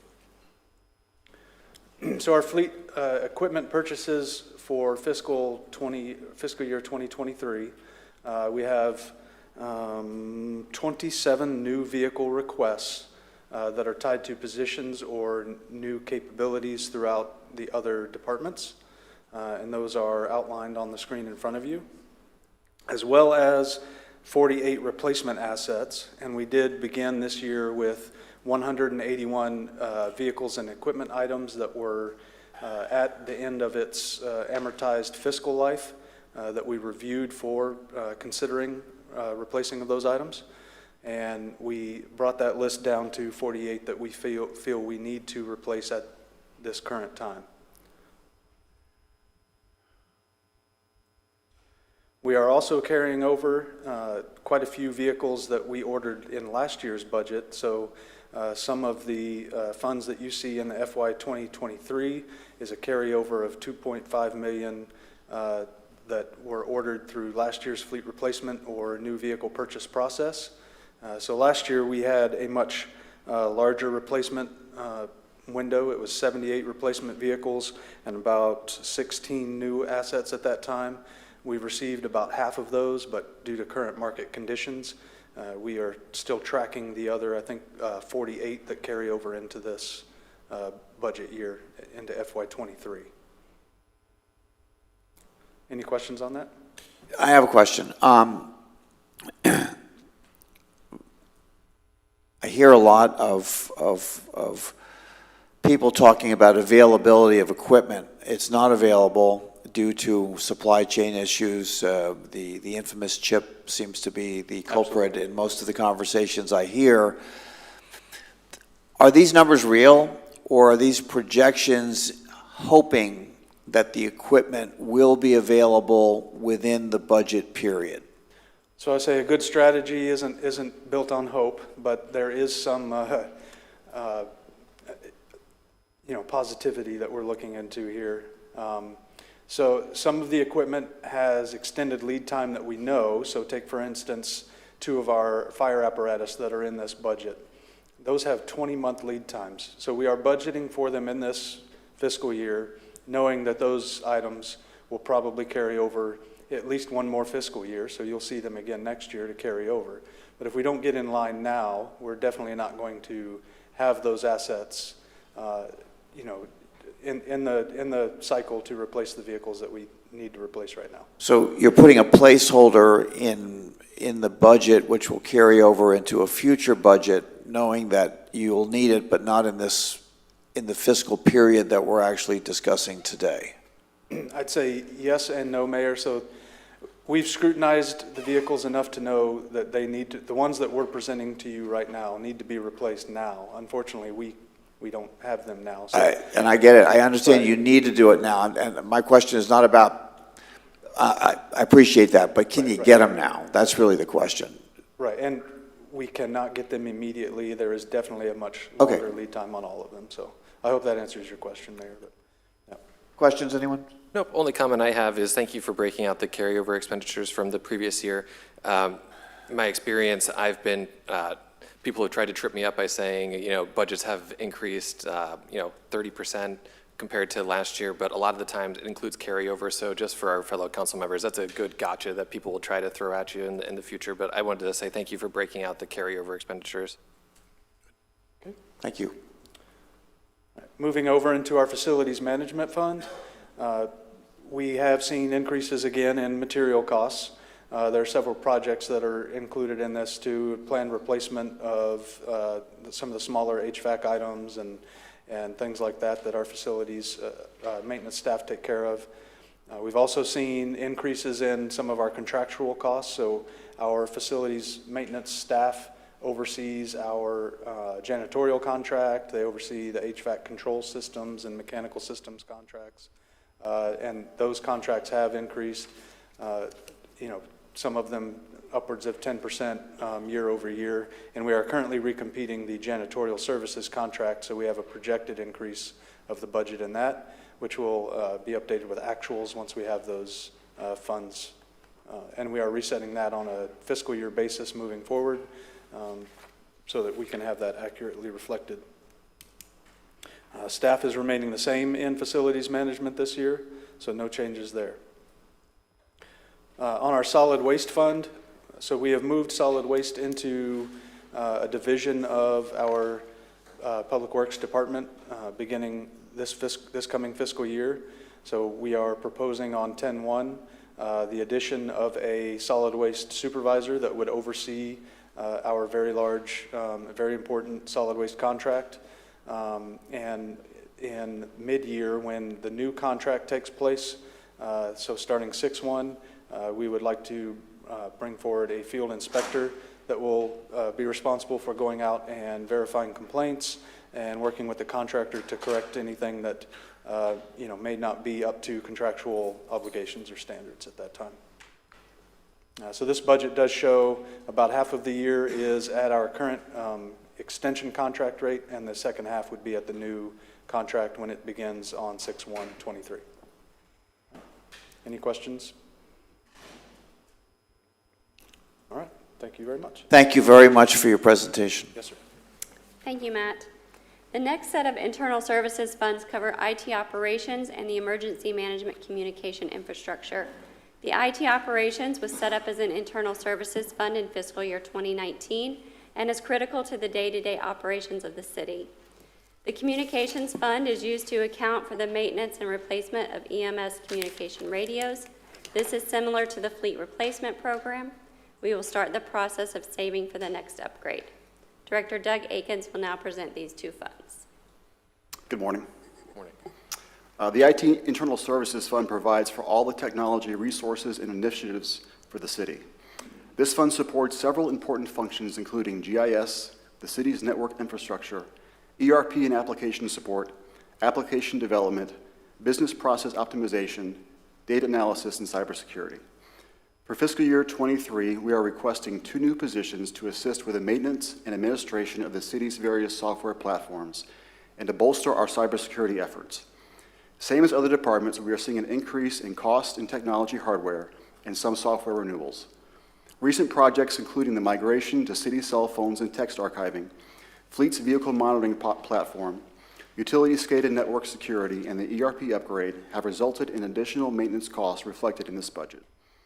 The increase also reflects the transfer of some existing purchases from other departments' budget into IT's as we continue to work towards centralizing technology purchases for a more accurate picture of the organization's technology cost.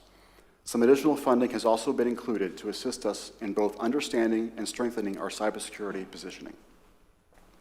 Any questions on the IT budget? Anyone?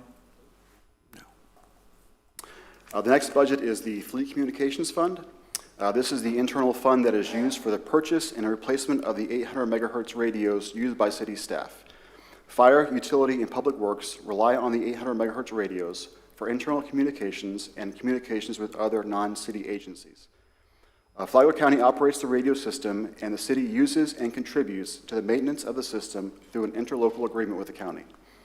The increase in this year's budget includes an increase to the per subscriber fee we pay to the county of just over 7.5% per device. It also includes an increase in the allocation that is made each year to prepare us for a future upgrade of the system. The purchase of new radios in response to new position requests for the upcoming fiscal year account for most of the remaining difference in this year's increase. Any questions on this budget? No questions. Okay, thank you, Doug. We will now review the remaining funds in the next slides. So our last internal services fund is our health insurance fund, where we account for costs related to our employees' health insurance benefits. It includes claims, admin fees, stop-loss insurance, wellness programs, and other related expenses. In fiscal year 2023, we are proposing to move the 0.4 FTE from this fund to the human resources in the general fund.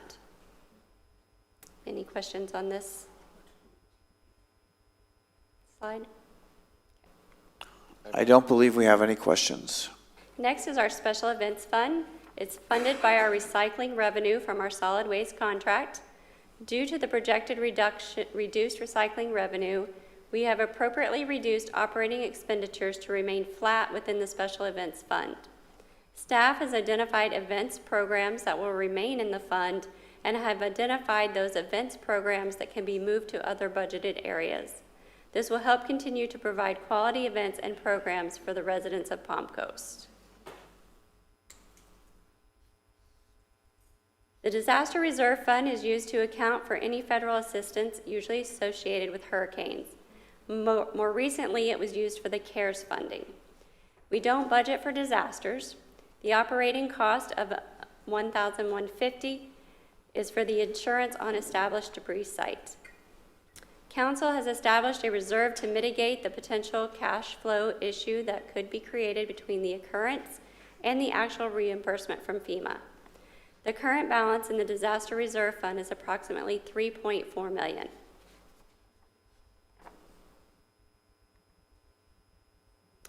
The Cdbg Fund accounts for several programs, including housing rehab, the CARES assistance to the community. Jose Papa has presented to Council in great detail the items that are included in the Cdbg plan, and this budget is to support that plan. The Old Kings Road Assessment Fund will be covered in your next agenda item, but it reflects the assessment collected from the property owners, and it is used to pay back the principal and interest on the loan. The Police Education Fund is used for specialized deputy training. These funds are collected from fines within the city through the clerk of court and then submitted to the sheriff's office.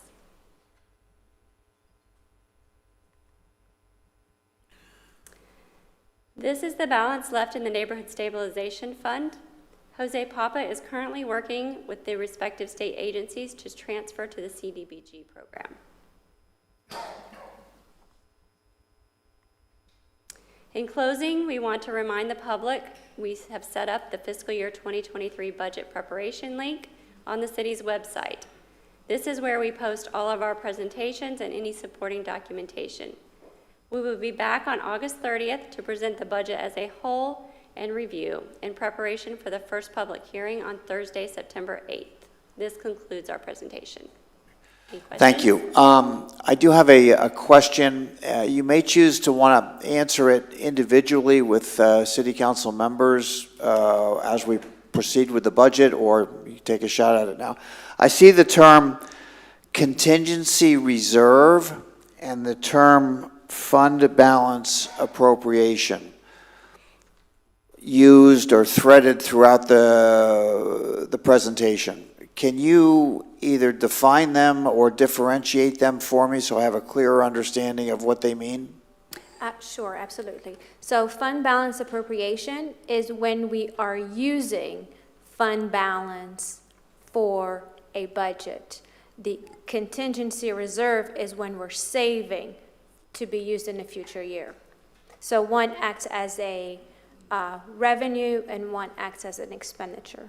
And you'll see that mostly in all your proprietary funds. As one is increased, the other would decrease, assuming they were in the same budget area? So let's say you have leftovers for capital projects, for instance. So in the fiscal year 22, they would be added to contingency reserves so that they can be appropriated in 23 as a revenue. So these are not the safety reserves that we refer to generally on the budget, in terms of we keep a percentage reserve. I don't know if it's by statute or by practice. This is not usage of your fund balance. This is different than that. Okay, this is embedded in the individual budget segments. Okay. Yes, if we're using fund balance reserves, we identify those separately. Okay. Is that, it's just a point for each of us to consider as we're, culling through the various budget components. All right, very good. Thank you very much for the explanation. I appreciate it.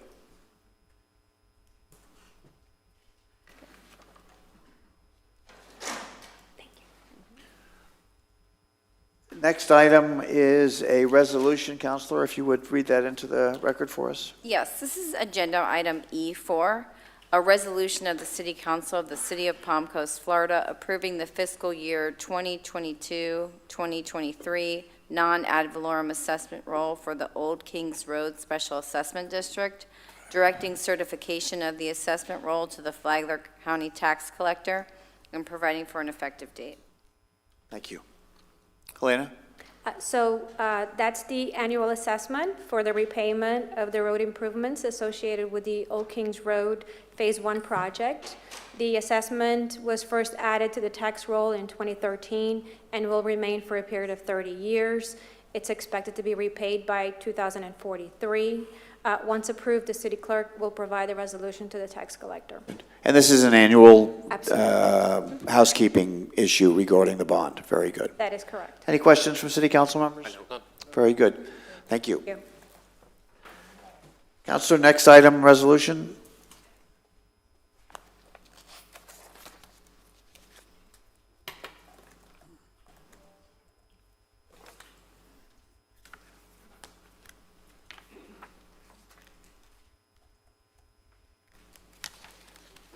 Sorry about that.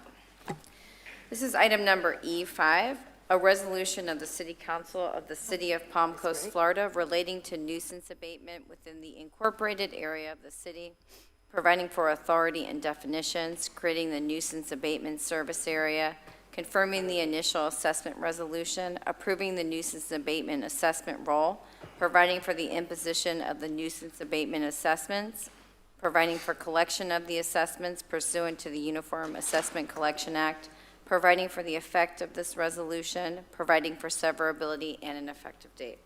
And again, this is an annual requirement that we review this. Very good. Correct. Good morning. Good morning, Mayor and City Council. Barbara Grossman, Code Enforcement Manager. Today's agenda, this item relates to the 2022 nuisance abatement final assessment. This is required by law to conduct the initial assessment hearing and the final assessment hearing.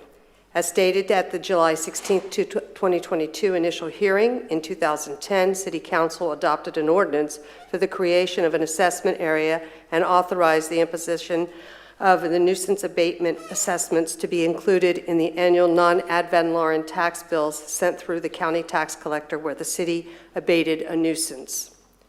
Every year, the city is required to prepare the preliminary assessment and the final assessment rolls. Today's item is to present to council the final assessment roll, which will be brought to you on August 16, 2022 for adoption. The final assessment roll is then transmitted to the tax collector by September 15th each year. After the adoption of the initial resolution, there have been payments made on this year's abatements. Staff will continue to collect payments through today. The final assessment roll will then be updated for council's consideration at your next business meeting. The types of public nuisance violations covered under the ordinance are wildfire mitigation, hazardous trees, unsecured structures such as a house or a pool. This may include a broken window or damaged door, bulk trash for unoccupied dwellings from a move-out or eviction, and illegal dumping. An example of illegal dumping would be yard waste or accumulations of some type in an unoccupied lots. Currently, staff has been diligently working forward for a future remedy for occupied dwellings for future abatement. This process will also allow for due process. Since 2012, the city has collected $1,084,641.93 for the non-ad valorem nuisance abatement assessment. The total bill is greater as there are times that the taxes are paid into a different year or the tax deed occurs. When a tax deed occurs, depending on the amount of the surplus, the city may receive, after applying in a tax deed situation, some of the amount owed. I just had a question on your list of items. Do abandoned vehicles qualify on that list? Because I know that that's been brought up from time to time. In order for an abandoned vehicle, very rarely, there has to be a court order through a judge, and then those vehicles would be taken over to the towing company, and they would have to adhere to state statute. They'd be there 37 days, so we don't normally take abandoned properties unless they're unoccupied, and normally the abandoned ones are unoccupied. Right, okay, all right, thank you. But we would follow the rules of the state law. The state, okay. Mm-hmm. Questions? So what I see on the spreadsheet here is that the majority of the people that owed money have paid. Is that correct? Right now, the balance that would be going forward right now, as of today, we have until the close of business, is $96,110. So some do pay, and then some will go on the tax roll, and then they'll pay on the tax roll. Okay, and they can still pay today? Yes, when it started out, it was $107,635. So once it was posted in the newspaper and the letters went out, people have come in and paid on their abatement. Thank you. Councilman, question? I have none. Very good. Thank you very much for the presentation. Thank you. And Councilor, the next resolution, number 6, if you would. Yes. This is the Community Development Block Grant Consolidated Action Plan for fiscal year 2022 through 2026 and Annual Action Plan for 2022. A resolution of the City Council of the City of Palm Coast, Florida, adopting the fiscal year 2022 through 2026 Community Development Block Grant Program Consolidated Action Plan and the fiscal year 2022 Annual Action Plan, authorizing the city manager or designee to execute necessary documents, providing for severability, conflicts, implementing actions, and an effective date. Gentlemen, you have a brief presentation? Good. Yes, Mayor. Good morning, Mayor, members of City Council. Jose Papa for the Community Development Department. And this is a presentation on the CDBG, or Community Development Block Grant Consolidated Action Plan.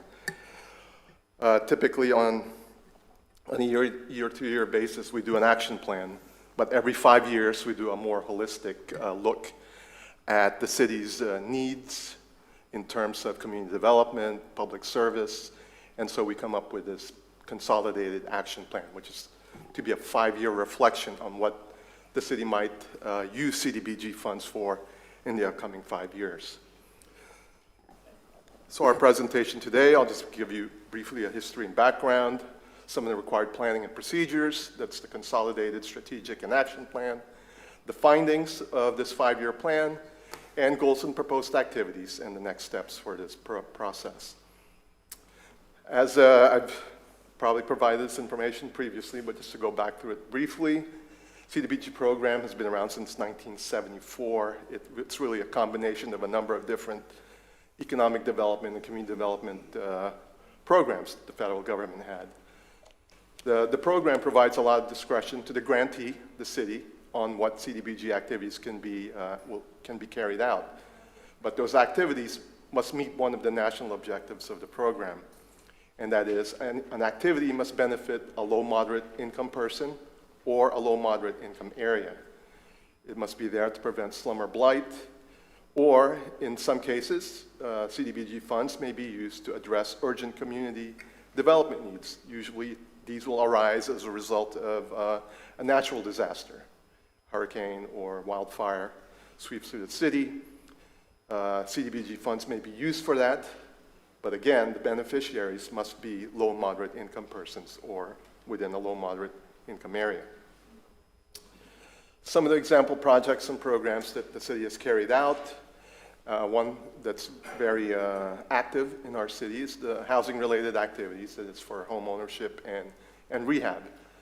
We do provide some funds for public services, and those funds go to provide our summer recreation program that our Parks and Recreation Department provide.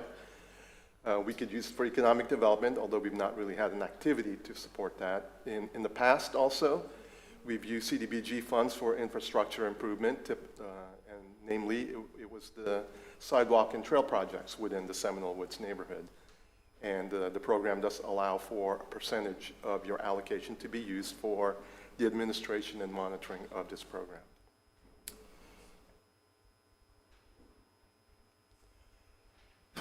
So some of the requirements from the CDBG program, as I mentioned, this consolidated plan, which is intended to really provide a unified vision for community development to meet CDBG goals.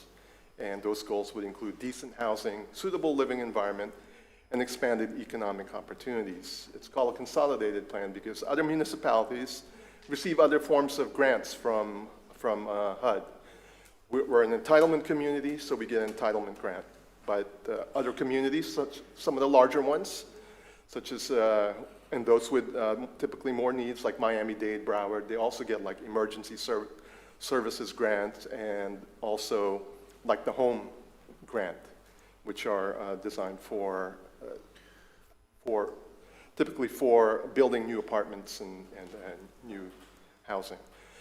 So although we don't have those programs, we're still required to complete this consolidated plan since we are receiving HUD funds. And the strategic plan, which is really just within the consolidated plan, it just describes how we intend to spend, or how we intend to address some of the needs that we might have identified within the consolidated plan. And as I mentioned previously, the annual action plan, that's a one-year plan. That's the sort of the ground level view of what we're going to use the funds for. This is where we identify, okay, we're going to continue with our housing rehab program. We're going to continue to allocate 15% for public services, which would include the summer camp scholarship program that we offer. So that's what the annual action plan is. That's the more ground level view of how to use the funds. Other documents, back in March, we adopted the assessment of fair housing, which is we do prior to getting into the consolidated action plan, because some of the findings and the data that was collected for that effort was used to populate the data that's in the consolidated action plan. And finally, at the end of every calendar year, we provide a consolidated annual performance and evaluation report. This is just your annual report of what we did with the funds in the past year and what we intend to do with it. So this is an update to part of this consolidated action plan updates the low moderate income census tracts. And as you can see, these are opportunities where within these tracts, if you have a needed infrastructure or public facilities improvements, you may use it within those census tracts. Just to highlight what we found as we completed the consolidated action plan, we find that the city continues to be an aging community. There continues to be a cost burden for rent or home ownership for our low moderate income population. And again, low moderate income populations would be those that earn 80% or less of the area median income. We find that our housing is aging. You know, we were, although there are a lot of new units being developed in the city, as we'll see later, the housing inventory is starting to age. And of course, we identified that public service needs continue to exist within the city. some of the data that funneled into those findings, we find that 13% of all the households in the city are single-family households over the age of 65. So again, it speaks to the aging or to the more elderly population that we have in the city. 49% of all households have one or more persons over the age of 65. 57% of households in an owner-occupied unit with a cost burden of 30%, that is, they're paying 30% or more of their income towards a mortgage, and those types of households include a person, again, over the age of 62. And also found within the city, there are over 7 households where the grandparents are responsible for grandchildren. Again, just some of the dynamics and the makeup of what we have within our community. And these data are from the American Community Survey 2020, most recent 5-year survey.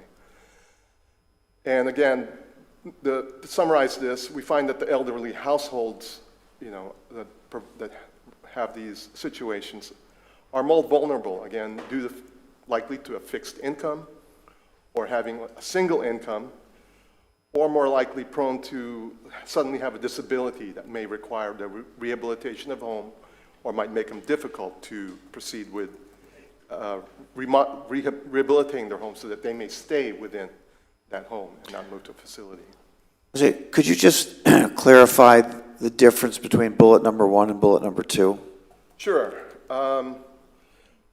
As a total of all households, 13% are single-family households. That is, there's one person living in that house over the age of 65.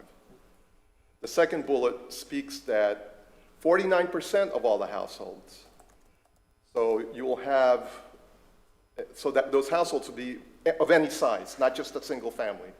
And so within that, 49% of all those households have someone over the age of 65. The first bullet, I guess, maybe to help clarify, would only speak of single-family households. I'm sorry, single-person households. I should say it that way. It's single person, not single family. Sorry, that is, you're right, Mayor.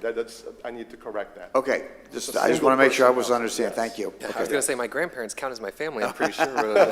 Yeah, all right, thank you. That's right. Good, very good, okay. So the other highlight that something else that we want to highlight as part of the findings, that in terms of cost burden, that is where your housing costs, rent or mortgage with utilities are over 30% of your income. 61% of all households that are earning 80% or less of the area median income are cost burdened. That is, they pay 30% or more for rent or mortgage payment. So again, maybe just speaks to, I think it's obvious that maybe if your household income is not doesn't quite match up to the area median income, the amount of your income that you need to pay for rent or mortgage is going to take up more of that income. And so I think that's just what that reflects. And of those 61%, 34% are in owner-occupied units, and the balance of that, 27%, are renters, are paying or renting. And again, these cost-burdened households have a certain vulnerability to financial distress or homelessness, and that occurs should a sudden emergency expense occur, whether it's health care, a significant home repair, or a sudden rent increase that, as we've seen, or as we've heard anecdotally, but probably is true in recent times. The age of housing stock. I see nearly 50% of the city's housing stock was constructed before 2000. So that would mean that those homes are now a little over 20 years old, since we're in 2022. And of course, we all know that as your housing stock ages, then certain major items in the home start to fail, whether it's the roof, the AC, the water heater. And so that adds a certain burden or expectation that some effort might be needed to maintain that home more than It's important to note that, to recognize that the city's housing inventory is aging and that additional resources will be needed to maintain the housing stock to a livable condition and to prevent dilapidation of neighborhoods. Because again, you have a home that fall into disrepair. It is typically not just the person living in that home. They're the immediate, they feel the immediate effect of a failing home or a home that's not up to standard, but certainly the neighbors and that neighborhood also start to feel that effect too from what residents might call, that home is blighted because, you know, look at that, they still have a blue tarp on their roof. That kind of situation arises. And again, these challenges are enhanced, again, since the city has a more elderly population, as we've seen previously, or having a cost-burdened household who may have limited flexible income for those significant home repairs. In looking at the public service needs, I think some of the things that we have to recognize and looking at the data and analysis and how we came to some of these conclusions with public service needs, we, of course, have to consult with our public service needs providers. And that would mean like the Family Life Center or Flagler Cares or even the Volusia Flagler Homeless Coalition. So we reach out to them and have conversation with them to just help us with some of the findings and some of the things that they deal with on a day-to-day basis. Since we have to recognize that, of course, as a city, we have limited financial staff resource dedicated to public service. Although we do provide some of that, mainly through our existing functions, such as the recreation and summer camp programs. And we need to recognize, again, that there are governmental agencies, Flagler County, and even the school district, that provide some of those social service needs. And then, of course, the non-governmental agencies, such as Flagler Cares, Family Life Center, that also provides additional social services. And really with these conversations, you know, it's just important to identify where those opportunities might arise where we might be able to use, again, this is about the use of Cdbg funds and using that limited amount of Cdbg funds to assist those providers. Again, as part of the Cdbg program, we're limited to using 15% of our annual allocation for public service needs. So based on the consolidated plan, strategic plan, we recognize the following. That available funds are limited and cannot address all of the city needs.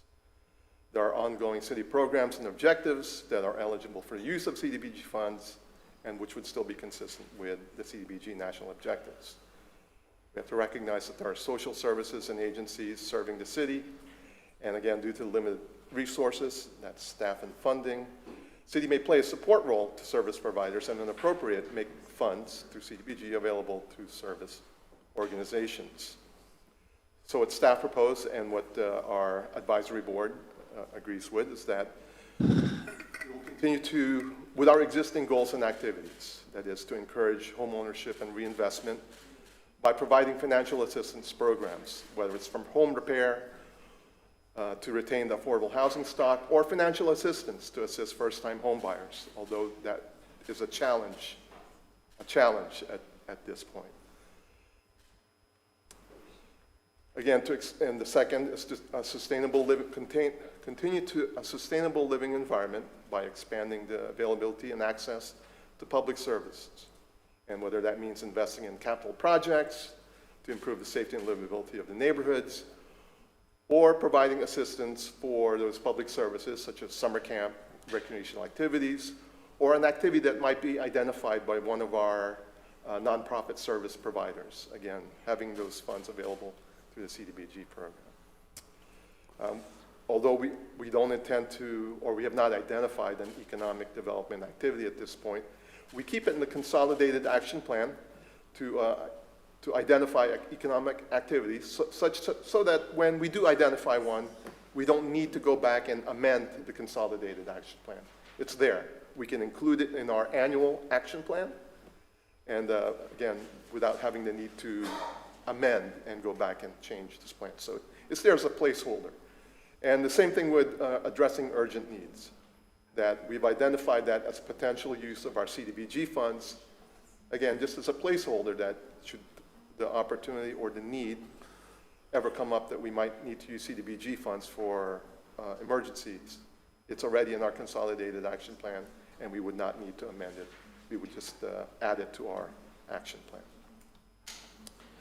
So this basically, all that leads to this, and this is the allocation for the upcoming upcoming year, 2022. So we've been allocated a total of $497,246 for the CDBG program. So again, continuing on with our previous year's activities, the housing program will be allocated $387,660. We'll allocate a maximum 15% to public service, that's $74,586. And a portion of it, it's not, we're not taking anywhere near the maximum, which is 20%, for planning, administration, and monitoring, and that's going to be a total of about $35,000. So the Citizens Advisory Task Force, our advisory board for the CDBG program, held a public hearing on June 22, 2022. They recommend approval of the cap with just an additional emphasis on making funding available for teen activities. Board recognized that maybe we seem to identify those that are in grade school with our summer camp program, and maybe having some of the funds allocated for some of our public service providers. Those address adults, but nothing in between. So just making sure to maybe do a little more outreach and to alert some of those providers that have teen activities and making them aware of the potential for some of the funding available from CDBG. So here for next steps, we're here today at this public workshop. The public hearing is scheduled for next Tuesday, August 16th, and we will submit to HUD that same day. I'd also like to mention that this document was made available on our website for 30 days as required by CDBG rules, and we did not receive any comment on the consolidated action plan. Jose, I have two comments. One, you mentioned the Citizens Advisory Board. Yes, sir. So I just want the public to be aware that you have a group of volunteers that help guide you through this process throughout the year. They have meetings, they give up, they volunteer their time to take us through this process, and they have, if I remember correctly, lengthy discussions. Yes, sir. With your guidance on how to put all of this together. The other question I have is, there was a time when funds from this program were used for the Seminole Woods Sidewalk Program.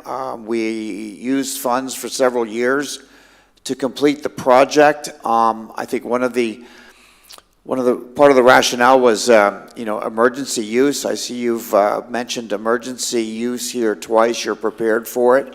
Are there other sidewalk projects within the city of Palm Coast that might qualify for emergency use?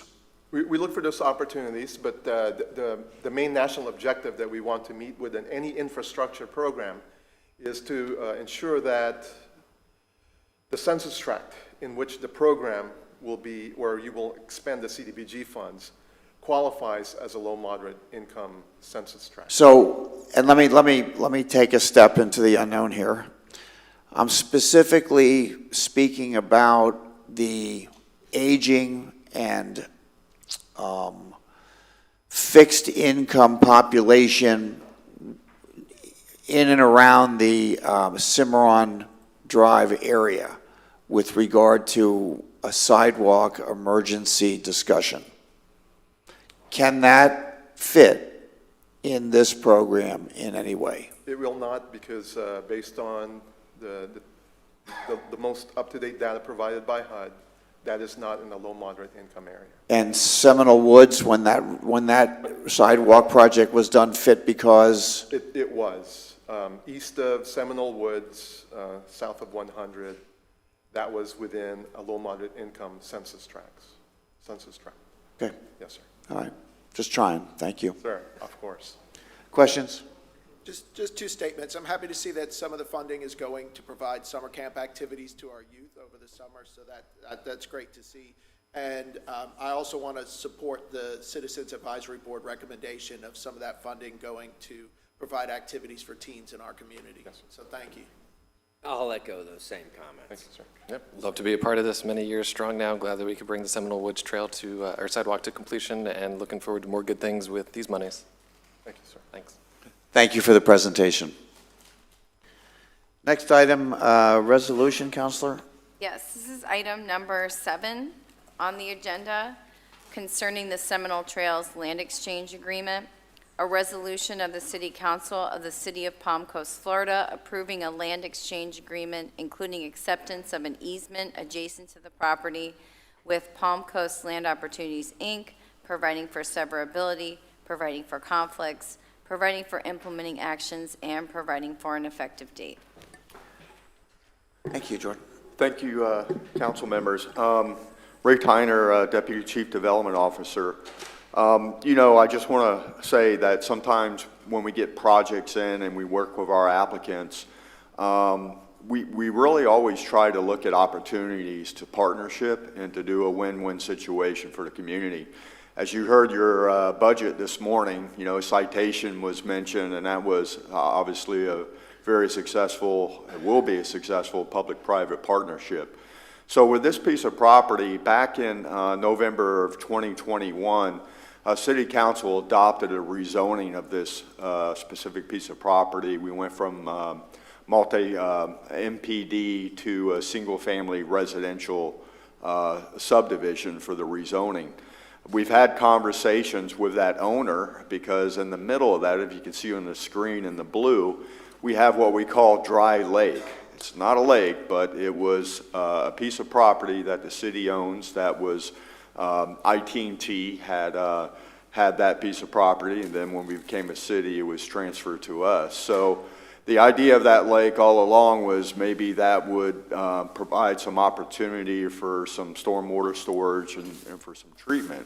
So we had a discussion with the owner to see if there is some potential private-public partnerships that can take place that would benefit the community as a whole.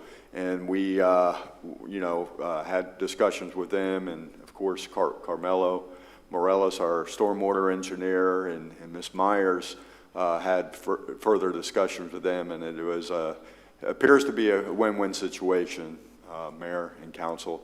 But with that, I'm going to let Ms. Myers do the technical details. Good morning. So as Mr. Tyner mentioned, there was a flume and zoning amendment done on this property in November of 2021 for the project called Seminole Trails, which is this area right here. It went from mixed use and MPD zoning to residential flume and SFR1 zoning. So this is a graphic of the proposed exchange. By exchanging 3.5 acres of city property, which is this area in yellow right here, with 0.75 and 0.96 acres of developer property, which is this area in red here. The developer will excavate dry lake, which is this area here, to create roughly a 35-acre flood storage area. And the developer exchange parcels are needed to connect dry lake to the Seven Oaks Waterway, which is to the south, which is why the developer exchange parcels here in red are proposed to connect dry lake here to the south. A recommendation from DRMP that was attached to your agenda. The cost of dry lake project will decrease from $8.8 million to $3.2 million if the developer excavates the lake at no cost to the city, which is part of this partnership. Creating dry lake provides significant floodwater storage capacity and will provide a water quality component due to the permanent pool volume of the pond. This is the graphic of what the proposed dry lake will look like. Again, roughly 35 acres excavated to its entirety except for 2 upland islands, which will be left. The excavation will be done by the developer, and the exchange parcels will allow connection from dry lake to the south, and those are this area right here going towards the south. In summary, the city provides 3.51 acres to Palm Coast Land Opportunities Incorporated. Palm Coast Land Opportunities provides 0.75 acres to the city, and the city is also to be provided with 0.96 acres currently owned by SG Flagler Holdings. And there will also be an easement granted to the city in the amount of 2.4 acres. The recommendation is to adopt Resolution 2022 Seminole Trails Land Exchange Agreement between Palm Coast Land Opportunities and the City of Palm Coast. and this will be presented to council for consideration at a business meeting. The developer will then submit a technical site plan for the construction of Dry Lake or the excavation of Dry Lake, and the developer will also apply for a flume and zoning amendments for that small sliver of 3.51 acres of city property that are being exchanged with the developer. And that's it. I can go back to the graphic if you have any questions. Council members, any questions on the plan? What will the eventually what will it look like when a resident drives by or is in that area? What will that landscape look like? If you see there in that graphic, those little oddly shaped islands, those will be ideally just natural, right? And then all around it will be just water, basically. It's going to be fairly deep. So any chance we can change the name of this project from Dry Lake to something that's more appropriate? We'll get rid of the oxymoron, yeah. I mean, we already have a dead lake, a dry lake, I don't know. We're open for suggestions, I guess. Okay. All right, very good. So it'll be attractive. I'm happy to hear that. Questions, comments? I was going to make a joke that hopefully it stays dry, because it seems like it's going to provide a significant amount of water storage capacity for, knock on wood, potentially events that occur in our future. So, but I'm with you. Rename is appropriate. Very good. All right, thank you very much for your presentation. I appreciate it.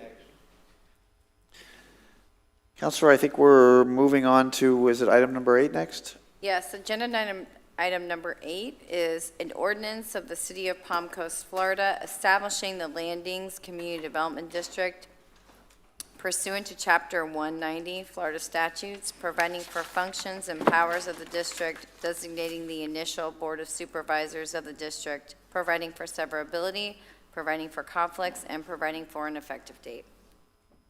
Thank you, City Council.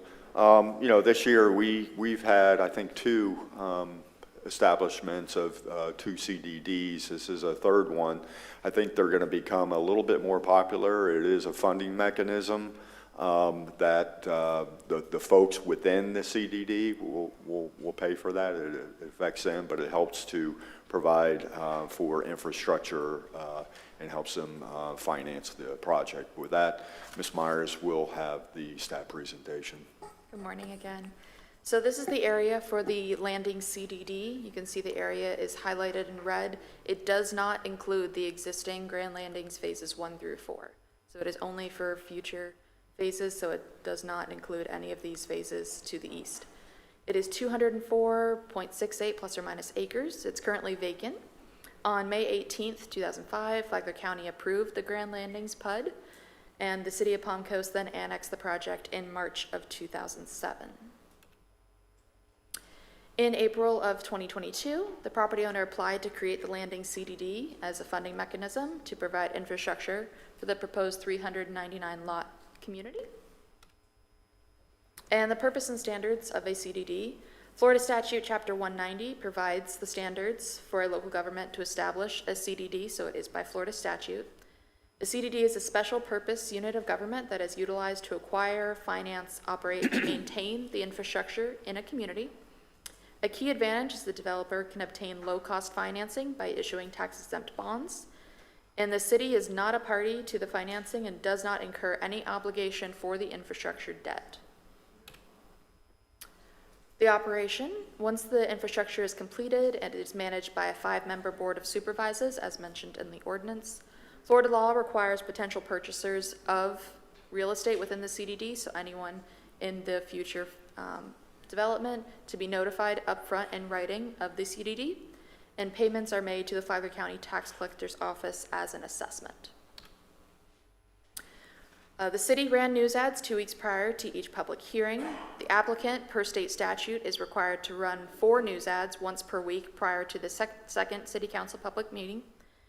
And at the time of the agenda item, we hadn't received any inquiries. Since then, we've received 3 phone calls, mostly just asking for information on the CDD and what the boundaries were.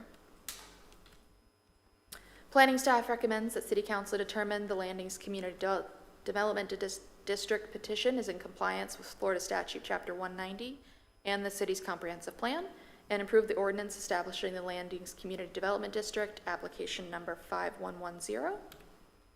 And this item will come before council again for first reading next week and second reading on 9/6.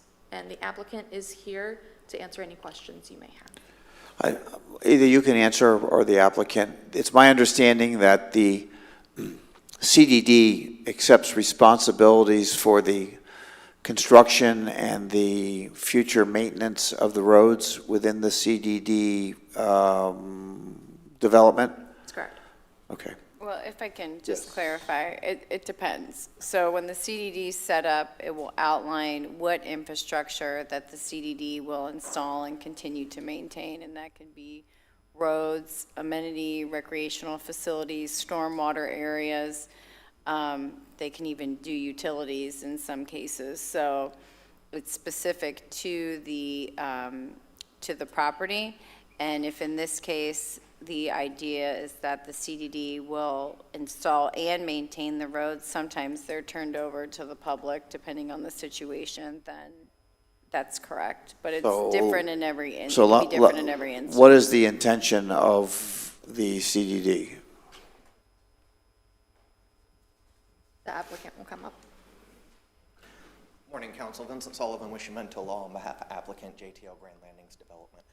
At this time, we're not exactly sure what we're going to use the CDD bond financing for.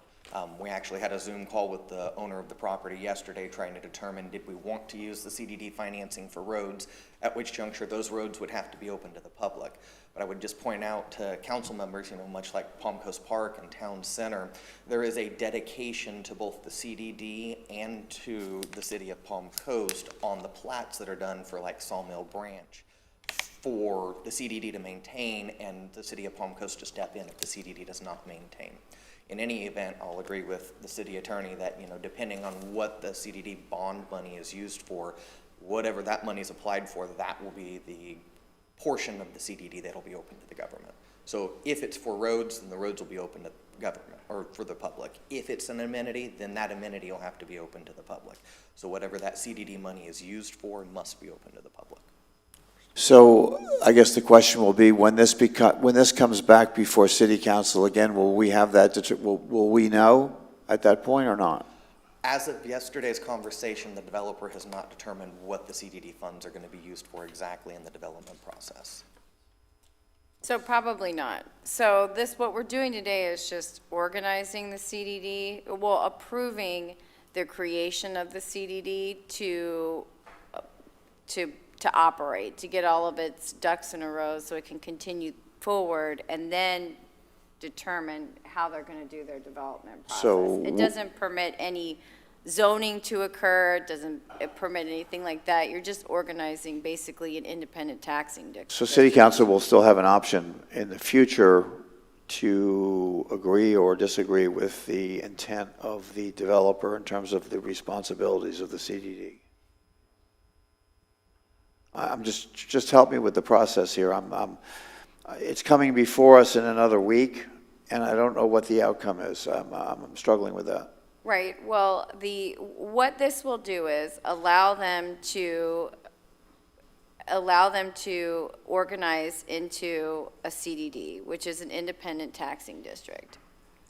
The formation of that, they will have certain powers, and they're set out by statute, but they will have certain powers that they can use as a CDD to install and maintain infrastructure, whatever infrastructure they decide they want the CDD to do. So as Mr. Sullivan said, for example, if they wanted to gate these roads and make it private, the developer, the better way to do that would be to have an HOA so they could have private roads, because HOAs are different than CDDs are. So in a lot of instances such as these, you can have an HOA and a CDD. Most do that. And so if the roads are going to be private, what will probably happen is the HOA will be the ones that will maintain the roads, and then those can be properly gated and access can be restricted. If the CDD does it, and Mr. Sullivan's correct, there has to be public access, because there can be some limited public access, but there will be. But it's really after this is formulated, after this is approved, the CDD will have all powers contained in Chapter 190 to install and maintain and then create an independent taxing assessment district for all the infrastructure that they put in pursuant to the statute. It will be up to them as to which items of the development they fund. Okay, so, But it's always up to the city to determine whether or not they want to accept roads for maintenance or certain utility structure for maintenance. It's up to the city as to whether they want to do that or the not. city is working under an initiative, as are many cities throughout the state of Florida, not to accept new roads as a part of the city's responsibility. Is that correct? I don't know, Ray? Yeah, our policies, we have not been accepting. Okay, I just want to make sure this is consistent with that policy. Yes, staff will not accept these roads. Sorry it took so long to get to the answer. Got it. Mr. Sullivan, thank you very much. Thank you. Just so I understand, we won't be stuck with these roads. Is that correct? I should have said that up front, yes. Is that's where we're at with this? Where we're Yes, trying sir. to get to. Yes. I Well, apologize for my circuitous. Well route. said. It's a long road Well around. said, yes. Yeah. Very good. All right. Any other questions? Very good. Thank you for your presentation. And with that, we will move on to a public participation. This will be the final public participation in today's meeting. Are there any members of the public that would like to comment on items that were not previously discussed in today's agenda? Yes, sir.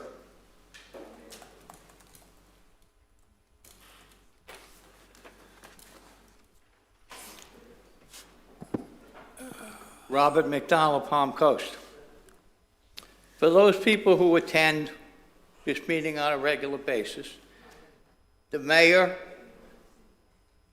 before the public participation, he reads a statement about how we're supposed to behave and what is expected of us as citizens.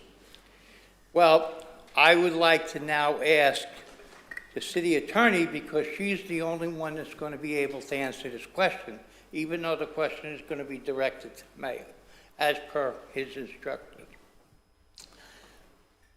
Over the last year or so, we've had some quite rambunctious city council meetings to the point where we've had councilmen yelling and screaming at each other.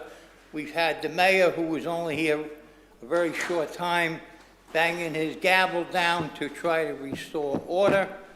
And we've had residents who have stepped over the line where the sheriff's office have had to now escort the people out of the room.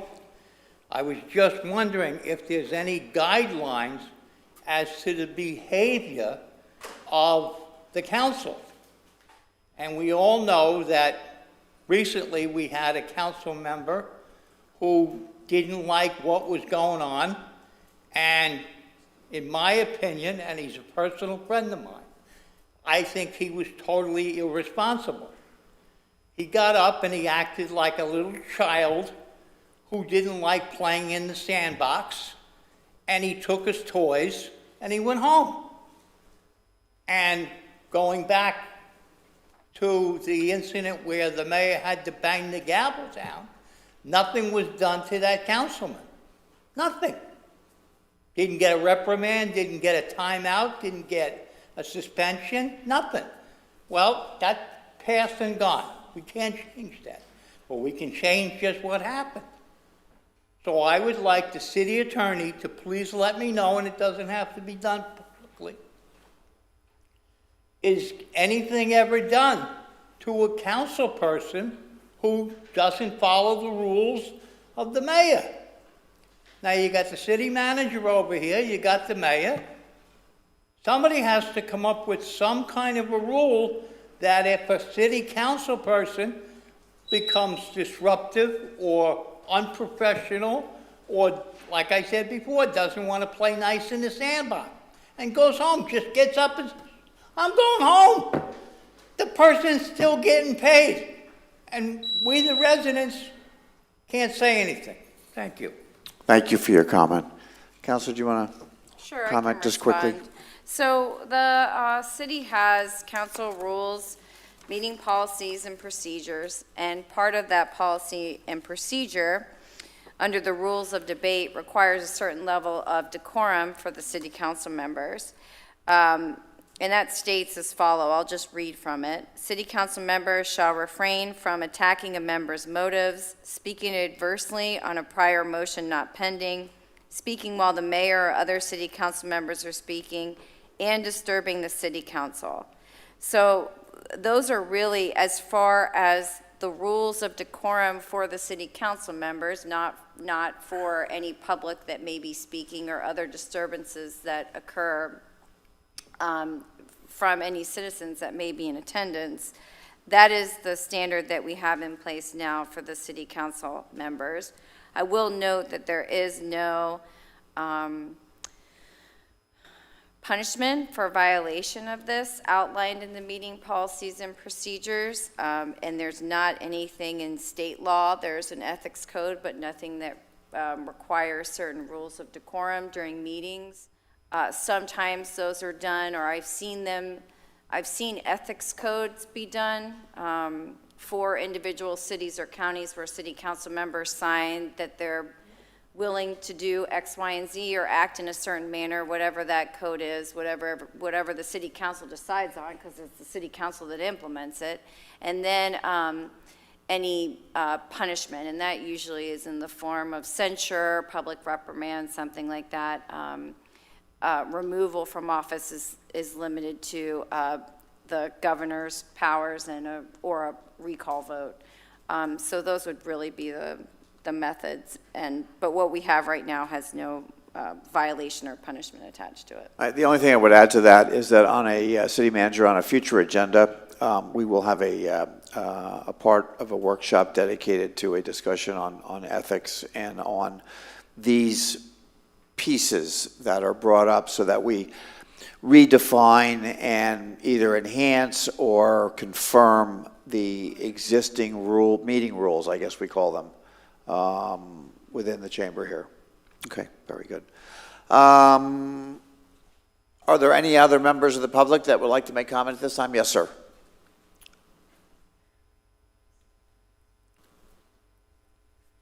My name is Robert Meyer. I live at 117 South Cooper's Hawk.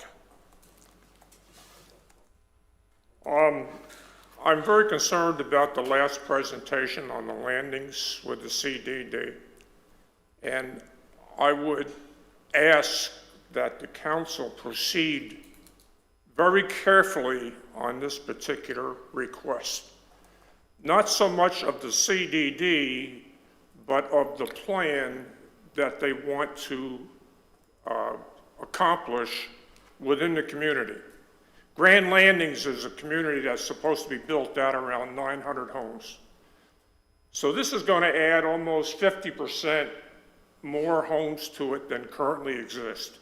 And the developers have been very smart. This development started at around 2013 or 2012.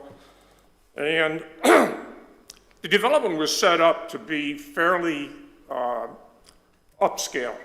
Most of the lots were estate lots, half acre, a third an acre, that type of thing. And the first three phases, or the first two phases, that was accommodated. Nice lakes, they put an amenity center in, nothing real fancy, but it has a pool, has a workout room, very small, but no meeting areas or anything. 11 parking spots, so that's how big it is. And we've roughly got 350 homes in there now. Now this CDD is looking to add another 399 or 400 homes. The first estates, like I said, were pretty good. Phase 3, all of a sudden the lots got smaller, a lot closer. Phase 4, tighter, less lakes, not the same scale as the first 3. Now they're going to this phase 5 and 6, duplexes, small lots. They intend, to my understanding, not to have any new amenities with 400 new homes, a swimming pool that we currently have that has a limit of 40 people in there at a time. But from what I've seen with everything I read on this particular plan, there is no new amenities.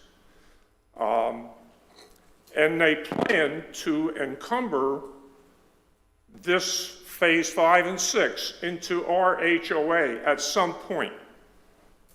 My recommendation would be to somehow or other have the HOA perhaps involved as part of the 5-member board that they currently have, so that there's some happy medium to make this happen, to go from CDD to HOA eventually. That's it. Thank you. Thank you for your comment. Any remaining members of the public like to address City Council members at this time? Seeing no one, I'll close public comment, and I will come to City Council. Any final comments today from City Council members? Not today, thank you. I do. Yes, sir. A lot of our residents, they're being financially hurt right now. Price of gas, price of food, price of everything. Our city government is feeling that same pain. However, as we move through this budget process, in my judgment, it takes a special kind of stupid to vote for a tax increase during a recession and inflation.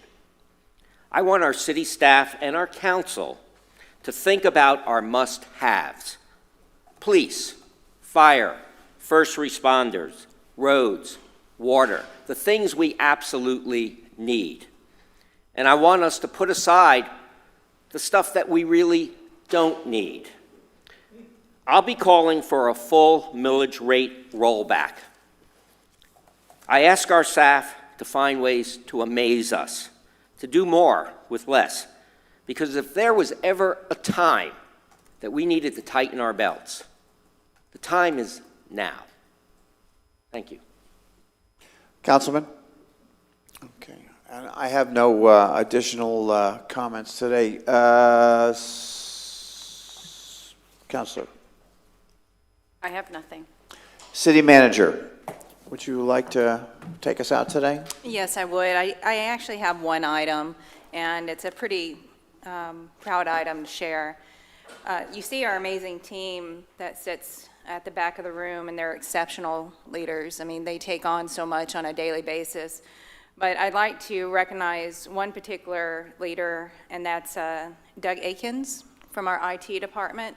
He personally took on a commitment to grow as a professional, and this is above just coming to work every day and doing the tasks that you see him performing, and of course leading his team.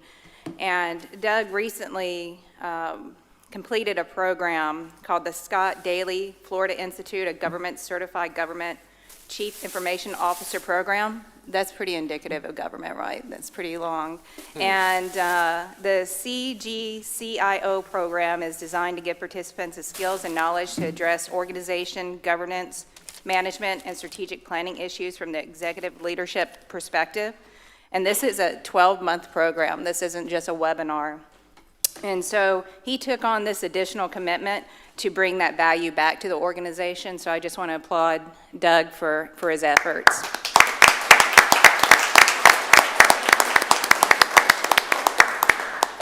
Congratulations, Doug, and thank you for your efforts to upgrade, our your IT services to our city, which will become increasingly more important, valuable, and unfortunately vulnerable. So we appreciate your efforts to keep us safe in the future. So thank you. Also, if I can just comment real quick, I think no news is good news in the department of us upgrading the payment system too. I know that was a huge undertaking. The fact that everything's working and it just seems to be magic and it's business as usual is a huge testament to Doug's team and his effort to making sure that the city's running as smooth as it can. So thank you and congratulations. Very good. With that, I would ask for a motion to adjourn. Motion. I have a motion. Second. And a second. All in favor?